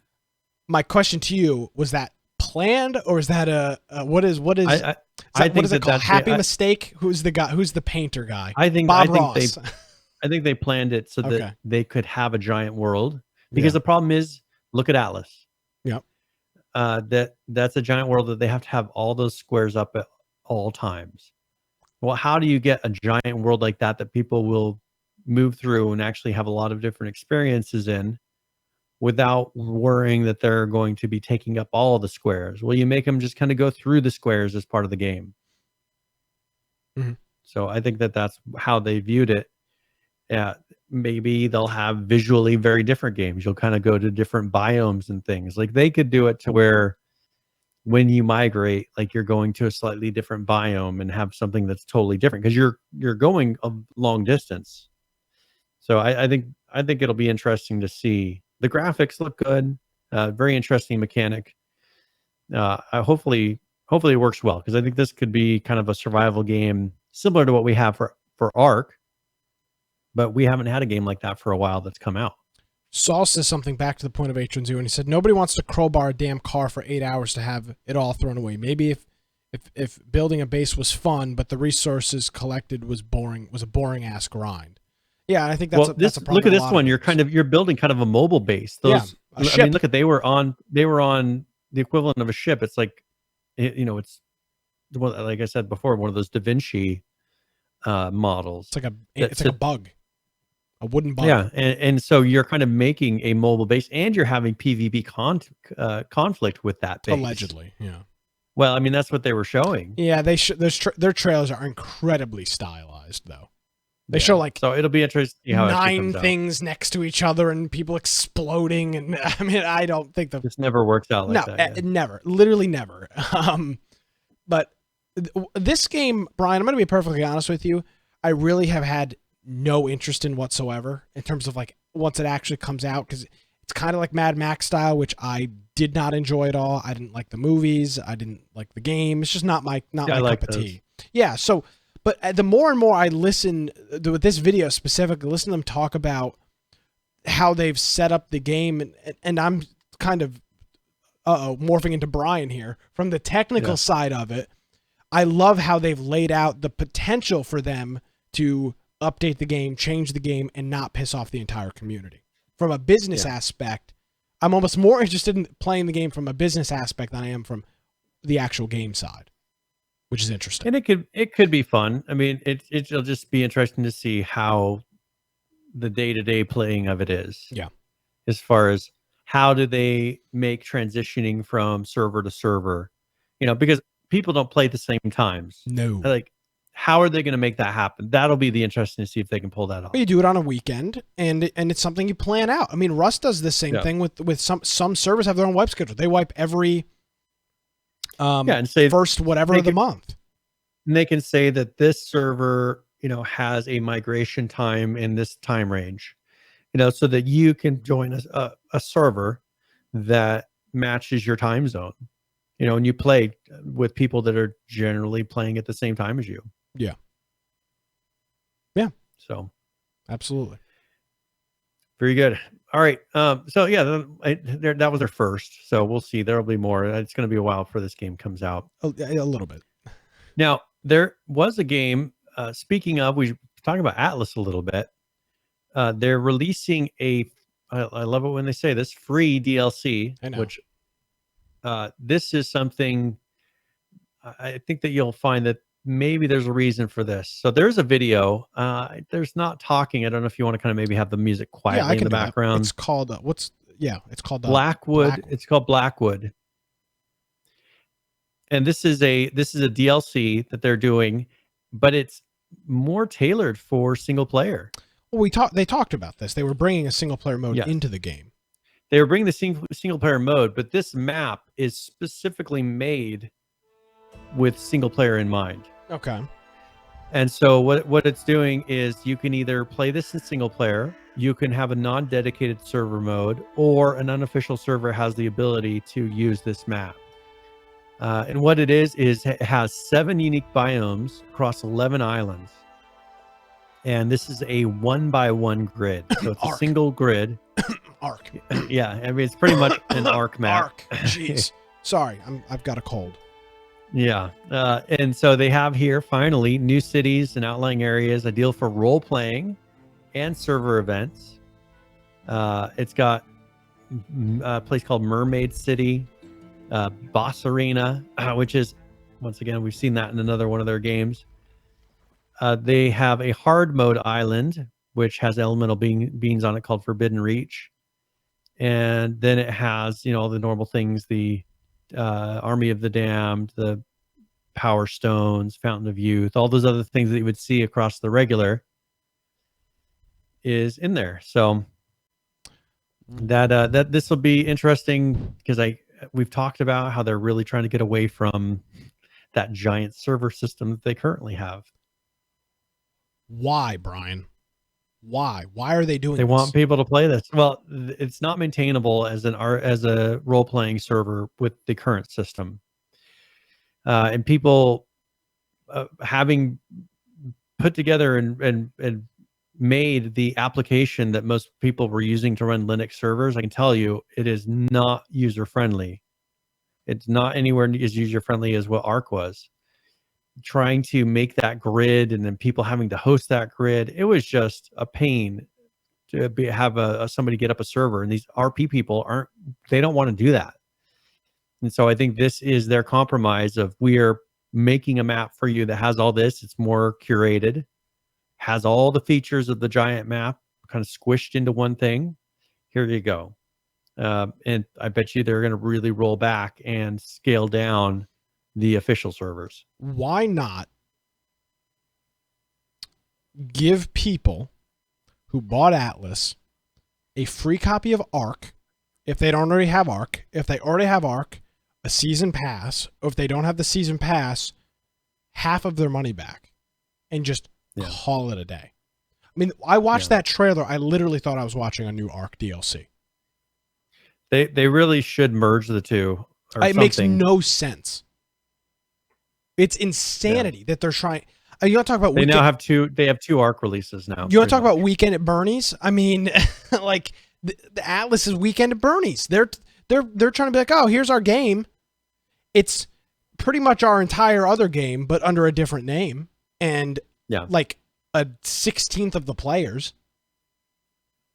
Well, and this is the issue is they're going to have to. I wouldn't be surprised if they cut their official servers to a quarter of the size as far as the actual servers, because you think they can't do it in half very easily. But if they were just to take a quarter of the size of the world, and because that matches more of how many players there are, and just redo them, I think that is kind of the way that they're going. But I think they want to put something out there that their player base can kind of gravitate towards, so they can figure out what their real player base is.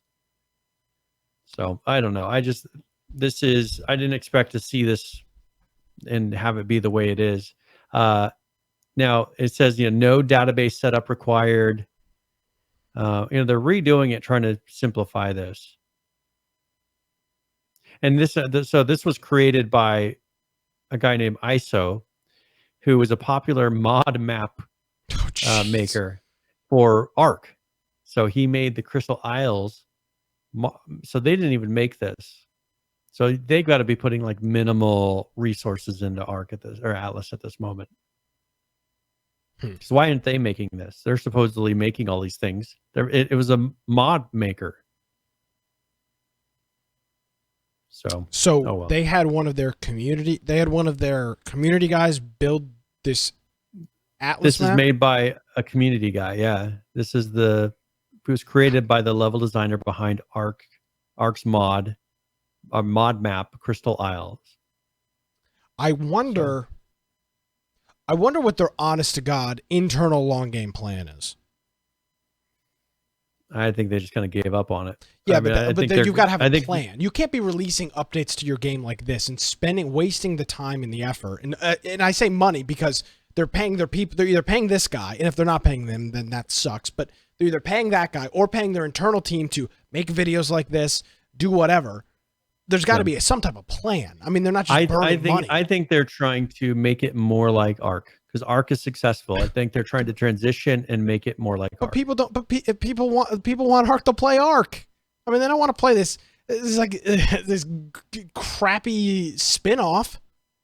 This is like when the modern TV show or the old TV shows, they try to do a modern release and they cast the same characters who've aged 25 years and nobody watches it. It's the equivalent. It's like you had a great thing, Ark. Thousands of 30,000, 40,000 concurrent player 7-day peaks in that game, 60,000 in some cases, and now you're trying to turn the bastard stepchild of it into it. It just doesn't make any sense. Just cut your losses. They really need to implement some of the advancements into Ark and say, all right, we're rolling this into Ark. If you don't have Ark, we'll give you kind of like what H1Z1 did. We'll give you a free copy and say you have the ability. We're improving the oceans in Ark. We're improving the whatever you consider improved in this. We're giving a map that has more of this feel and implementing it into Ark. It's not like they're that drastically different. No, it's an older code base, but they could merge these features into Ark. That's what's so bizarre to me is you've got two games. It's like they forked the project at one point and they're like, here are our two games. They are pretty much the same. One is heavier on water, but they've added all the creature taming and a whole bunch of, they're not dinosaurs, but might as well be dinosaurs. They have some dinosaurs in there. Do they really? Yeah. I know when we played originally, who was it Laura that had tamed a big, like a mammoth? Was it a mammoth? It was a big, like, was it a camel? It was something of a big animal that kind of looked like the. Well, they had like a kind of like a T-Rex, not a T-Rex, but something that's similar to the body shape of a T-Rex. It wasn't that big. Here. It looked like but a I'm holy saying mammoth. They have that in here. Do they have a holy mammoth or something like that? They have woolly mammoths in this. Yeah, that's what it was. And I was like, I first time she shows me, I was like, they have the same. This is just a crappier version of the animals. It's a crappier version of the Ark animal that we've had for 4 years. And like it makes no sense. Like why? Yeah. Why would you have this? What are they thinking? Come on. I mean, they're not crazy. You think they're really sitting? You think they're just smoking joints all day in the office? Successful. Okay. Agree, Brian. You thought it was going to be successful. right? You think you want to become a race car driver. Turns out you don't have any arms. You're probably not going to be a race car driver.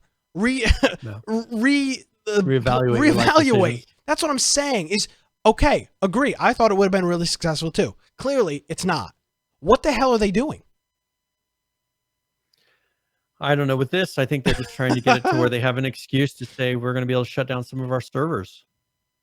Then just I think cut your losses, get rid of the entire game, give people the couple bucks. Don't give them anything back. Look at how many games are just shut down without giving anybody anything. Just shut the damn game down and be done with it. This is the stringing along crap that I don't like. I feel like it's disingenuous. And I don't believe that these people are shutting down tomorrow. I don't have any inside information to believe that. But it's this stringing along, the constant, like, dollar bill on the fishing pole thing. Like, oh, maybe one day, maybe one day. No. Yeah. I don't see under what alternate universe this game is a success from where it stands right now. When they've already got a game that we'll talk about in current players. I think they're hoping now. I think they're now counting on the RP community, hoping, because there's people In really single into player? RP. Well, no, this can be hosted on an unofficial server, and I think they're focusing on trying to give something to the RP community, just hoping they'll come and play on it. Would you really though buy a copy of this game? This is not an inexpensive game. It's $29 or $39. Are you really gonna buy this game?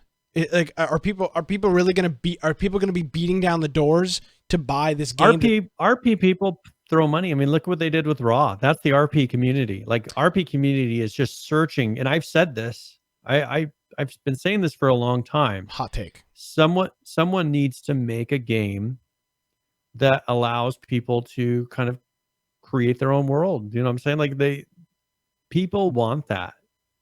People want to do RP, and they want to have a very flexible world that's just kind of like a sandbox that lets them do whatever they want.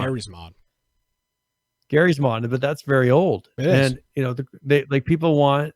I mean, look at what they try to do with GTA, and I think they're just searching for something that gives them the flexibility. So they'll throw money at stuff. Like, that's a very niche audience that is willing to put money into something they think might scratch that itch.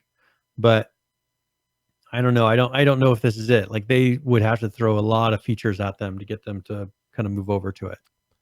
I don't like this. I don't like stringing people along. I think it's disingenuous. I think it's an unethical thing to do, and morally it's corrupt. And I'm not trying to make broad, crazy accusations, but I feel like that's exactly what's going on with Atlas.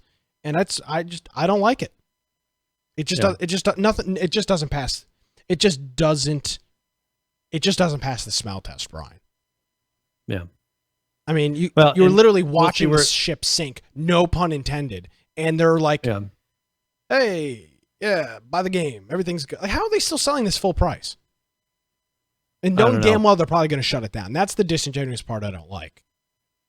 Just grab what money you can. I mean, they don't have a title that's selling. That's scummy. That's selling a lot of copies right now. If that's the case, that's scummy. They may not be shutting it down, but from my expert opinion, 237 weeks of expert opinions, how could they not shut it down? I mean, we've seen this. Yeah. How do you operate a game that little foreshadowing has a 7-day peak of 4,700 players?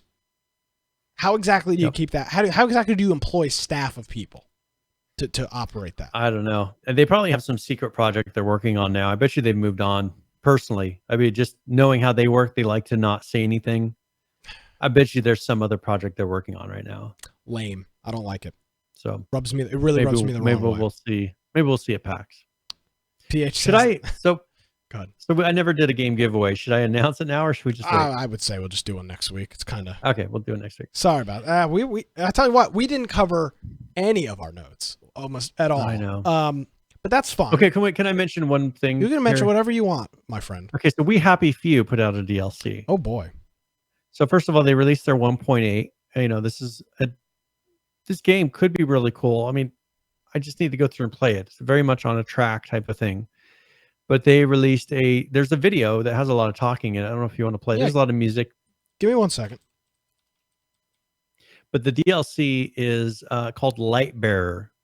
Okay. And so I've always liked their cutscenes, and I think that this is $7.99 for the DLC, or you could get the season pass, which I think this is the first thing that actually uses the season pass at this time. So, that is kind of a risk. How many more they're having this one. So Lightbearer, they're supposed to do one called They Came From Below, and then a third one called We All Fall Down. So there's supposed to be 3 separate DLCs. So if you're interested in that, that's why you would get the season pass, because there's going to be 2 more.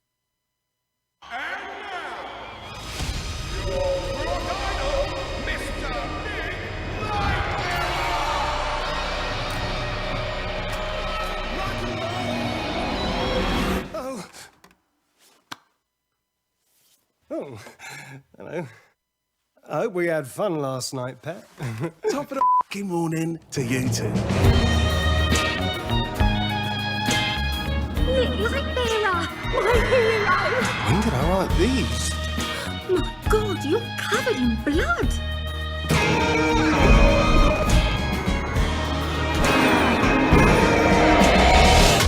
Clear head, Nick. No reds, and especially no yellows. Oh, party favours. Didn't you always say you wanted your fans to know the real Nick? My purples made me a monster. Or maybe I really am a monster. Jog any memories? I'd never do anything actually heinous. Would I? No, no, no. I don't want to remember. I don't want to remember.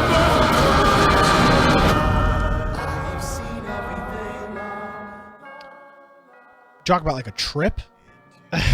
Like, wow. I mean, the game was always kind of trippy. This DLC looks like total trip. Yeah. Well, the cool thing, I mean, so the game, there's some really interesting, cool mechanics in the base game where, for instance, you kind of balance between being, you're on your joy, yes, versus you're seeing the world for what it really is. And so it's very unique. There's pretty much 2 versions of the whole world. Mm-hmm. As when you take the pill, like everything is shiny and new and looks cool, but then when you don't, like everything is broken down. So it's got a really cool mechanic there. There is a lot of story actually to it. I played it in the first week, so there were some broken things in it, so I kind of stopped.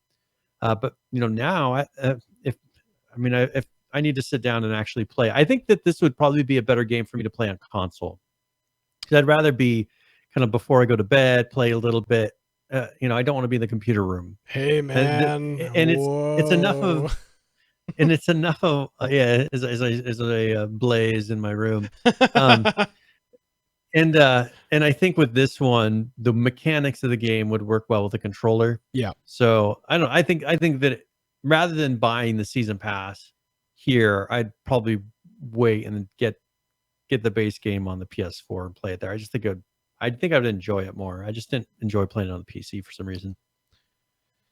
Yeah, Saw calls it false advertising the game. I do remember this is an E3. I'll say this again. They changed it. But this is an E3 product of mass hype at E3 and oh my god, look at the game, and then dog crap. But the thing is, I think they did end up releasing what they said they would, because originally people didn't realize that was just like a cutscene in the beginning.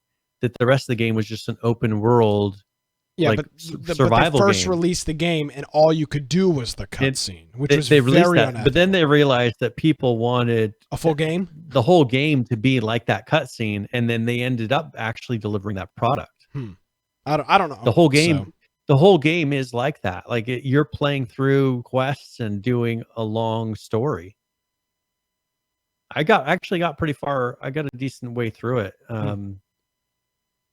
So I mean, it's not bad. If you enjoyed that preview, the cutscene, you probably would enjoy it. But I think too many people played it during the early phase, and they didn't play it after once they finally actually released.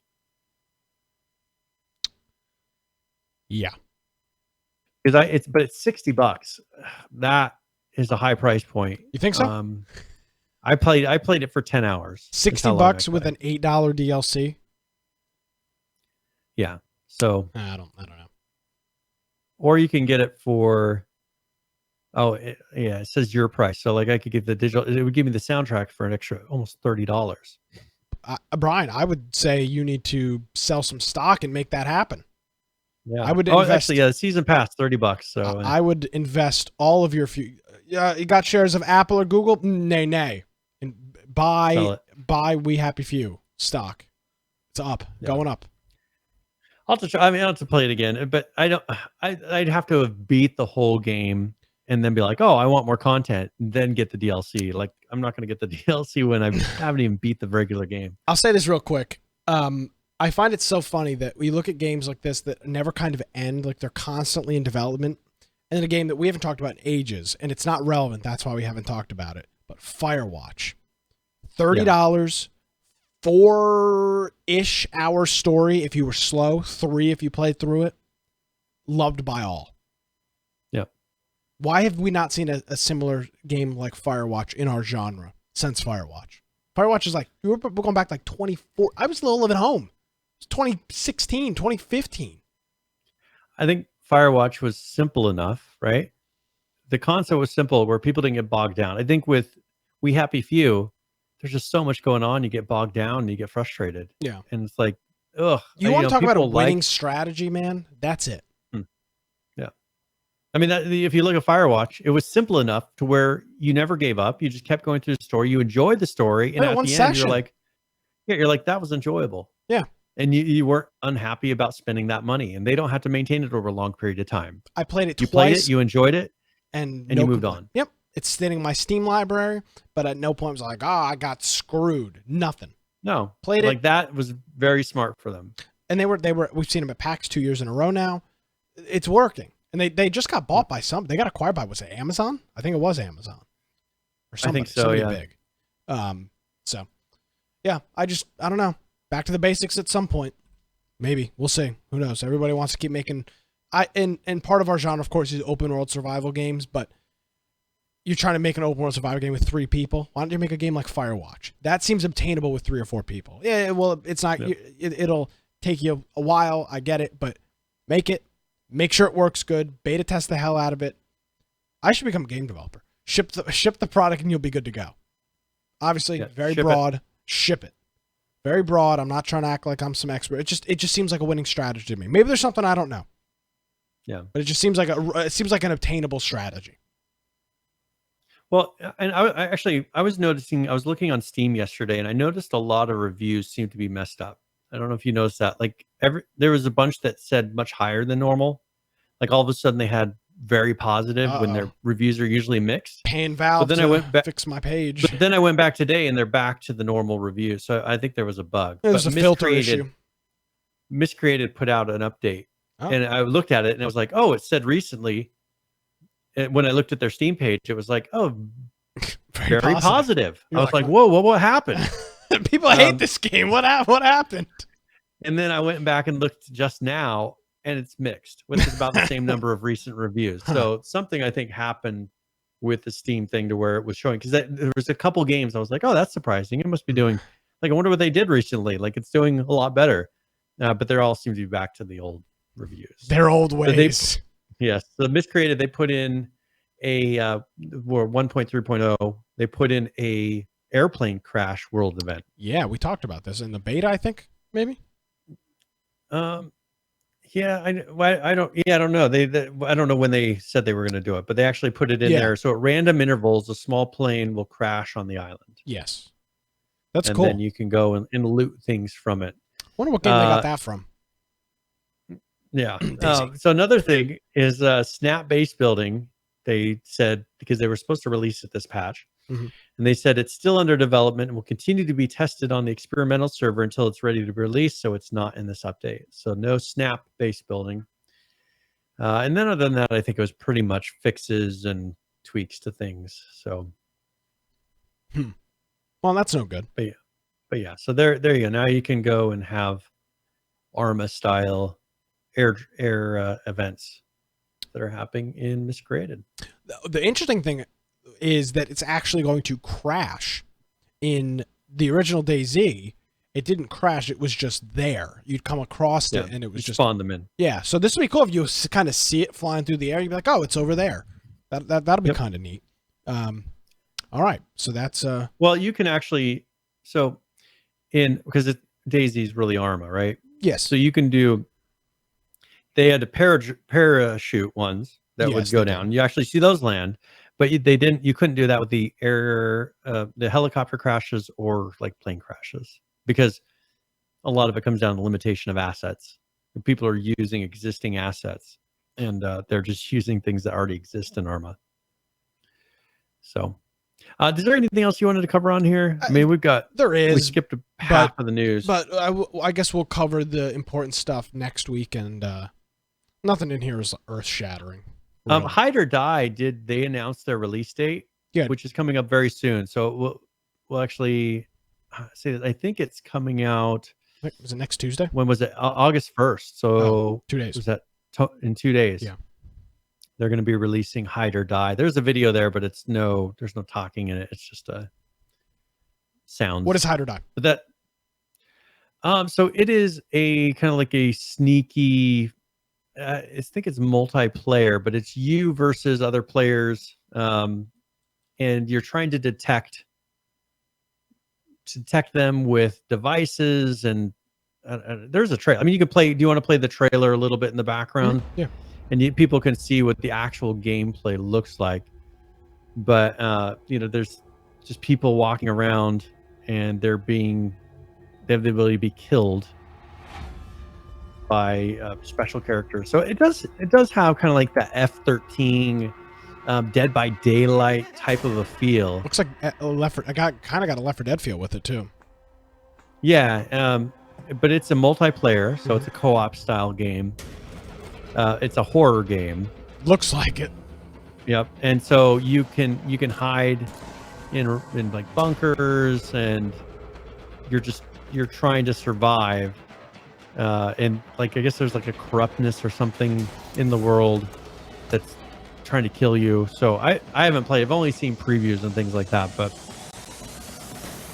it's it's you versus the world. So we should get a couple keys for this. Yeah, it's definitely a jump scare type of a game. Is it free? No. No, it's on the wish list. They don't have a price currently until they actually release it. Gotcha.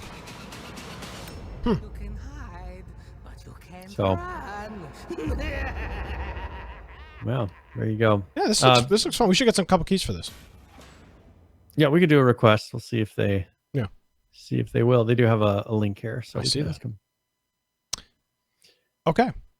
Well, on that note, we missed a lot of our news. I think we covered the majority of the earth-shattering things. But if you want to check out the full notes, you can do so on our website. It's infectionpodcast.com. Do you have anything else before we jump into current players? Nope, I think that's it. Okay. Well, this is current players. We talk about games and the number of people that are currently playing them. Here's Ark. It's a great game with dinosaurs. 34,384 people currently playing. The 24-hour peak, 49,879.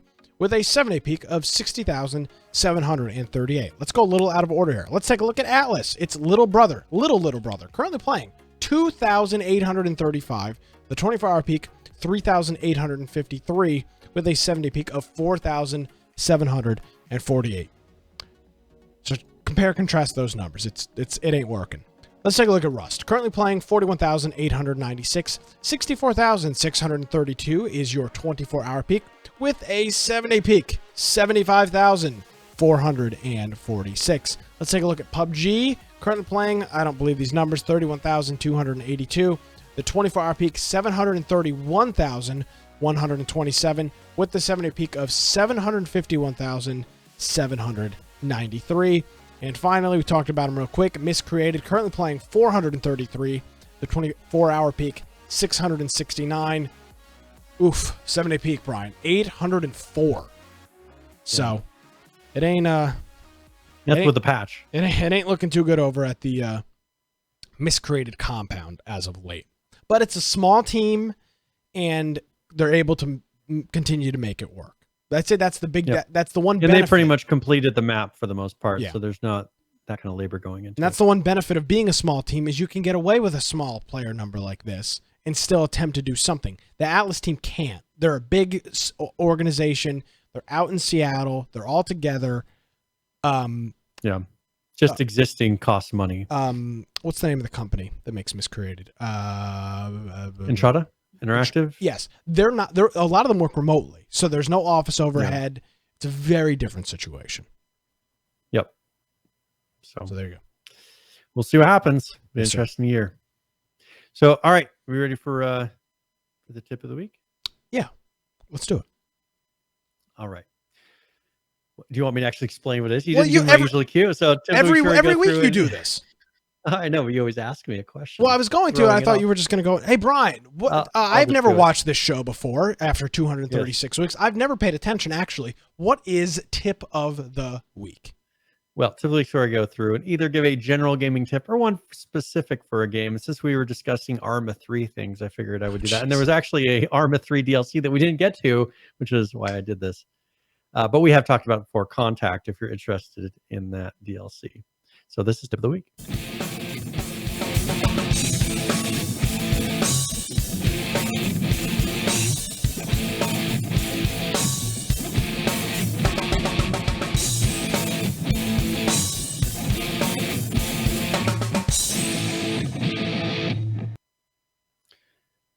All right, so in Arma 3, one thing you do is create your own scenarios, and they have a thing called the Eden editor in there. This allows you to pretty much, you can turn Arma into your own personal playground. This is something that, I mean, when they created the original DayZ, this was made using this. And you can use the content from the DLCs that they release as well. Now, if someone's going to play it, they need to have that DLC, access to that DLC. But for instance, this new Contact DLC that they put out has aliens and all these different other things, a lot of different assets they've added to it. That would then all be available for you to use in this Eden editor. You're not limited to that though. You can go through and you can search for add-ons and different content that's on the Steam Workshop as well. You can add those, put them in your level. You can use pieces of them. And then if you make something you think other people would like, you can actually post that content on your own Steam Workshop page. If you want to really dig into it, though, you can get scripts and things that really let you customize the game to make something like Battle Royale, or what's become PUBG. That started out as a mod. DayZ. They're using scripts to really customize the way that the game plays out. So you could do that. We talked about it a little bit earlier, like an airdrop, if you want to kind of feed loot into the world through the game. And this is something that Donnie, he does quite a bit. He has a lot of very successful Arma mods that he does, and you're able to go through and totally customize the experience and pretty much create your own mini game. So if you're interested in that, you can go check it out. It is something that's not super easy. I mean, it does take some work, some learning to do it.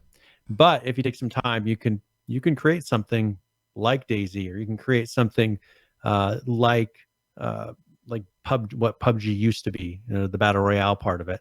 And that was all done using these scripts and just kind of coordinating and making your own level. So that is tip of the week. All right. Thank you very much, Brian. Appreciate it. Yes. Well, there's no game giveaway. Well, we usually would finish the game giveaway, but since we didn't ever do it, hey, this is a good show, man. We were rocking and rolling here. There were lots of good things to be talking about this week. Things you're not going to get anywhere else. Yeah.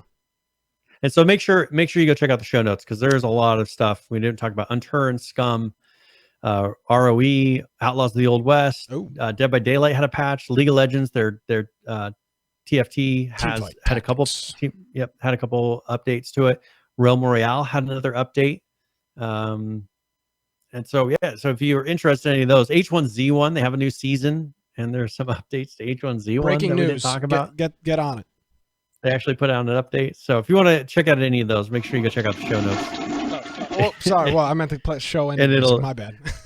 It'll be in the show notes for this episode. So you have a Humble Bundle link here in the show notes. Is this of any? You think this will be of any interest to our community? Well, I know that some people in our community really like this style of game, but Crusader Kings 2, which can get very expensive for all of those different DLCs that they have. They have a pack which gives you the base game, and then a bunch of, if you're willing to go up to the $15 mark, a bunch of the DLCs. And these really add up. I mean, a lot of times these are like $7.99 each. Wow.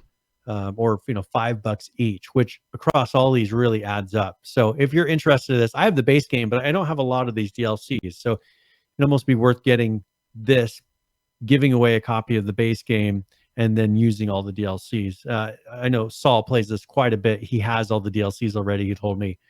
But this is a crazy game where, I mean, there's so many weird scenarios that play out in this game if you've ever tried it. So it's a lot of fun to play. Crusader Kings kind of like a Civ Rev kind of style of game? Yeah, so you're trying to kind of conquer, and you're putting in rulers, and just crazy things happen. You're marrying people and just getting diseases, and just all kinds of crazy, ridiculous, silly things happen through the process.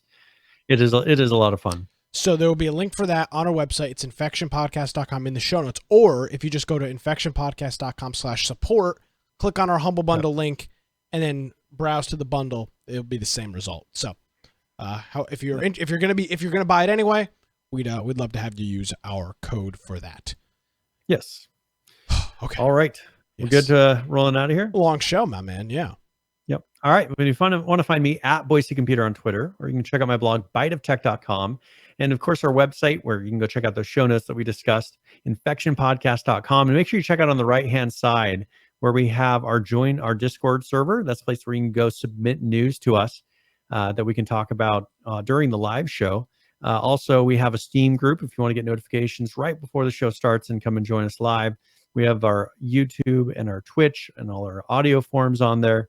And then if you wanted to go and support and get that Humble Bundle, just check out the Support Us tab on the left. And you can either support us through Amazon or through that Humble Bundle link.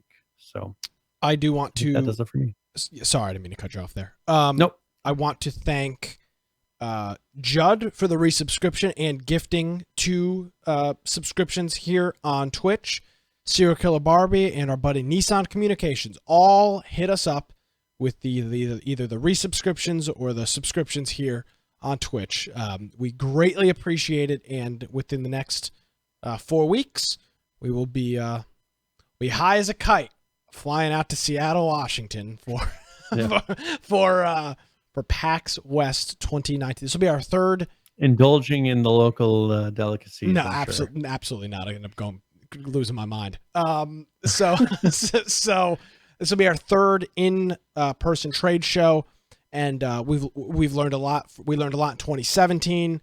We learned a lot in 2017. We learned a lot last year too. And I think we're going to have. We will be the only people covering exclusively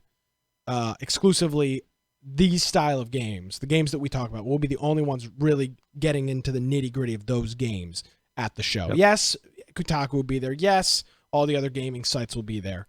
But they're not going to have some of the more in-depth stuff with the smaller games, the smaller studios that, frankly, don't get clicks, so they don't talk to them, which is the reality of the business. I don't fault them. It's just that's how that industry works. Fortunately, it doesn't matter if anybody watches or not, because Brian and I sit here and talk to each other. It doesn't matter. We keep going, yeah. Yeah, it doesn't matter. So thank you as always, Brian, and I'm looking forward to seeing you here in a couple weeks out in the great state of Washington.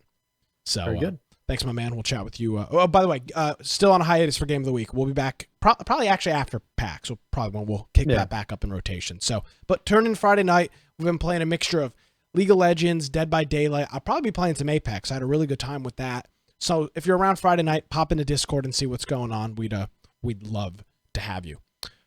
Alrighty, folks. Well, you can follow me on Gab if you're a degenerate. You can follow me on Gab. It's at Nick. At Nick. I've got a check mark, which makes me a big deal. So you can follow me there. You can follow me on Twitter. Not that big of a deal. At Nicholas M. Craig. Of course, you missed any portion of the show, want to check out a video, buy the Humble Bundle, whatever, you can do so on our website. It's infectionpodcast.com. Thank you so much for joining us, everybody. Have a great week. We'll see you next time.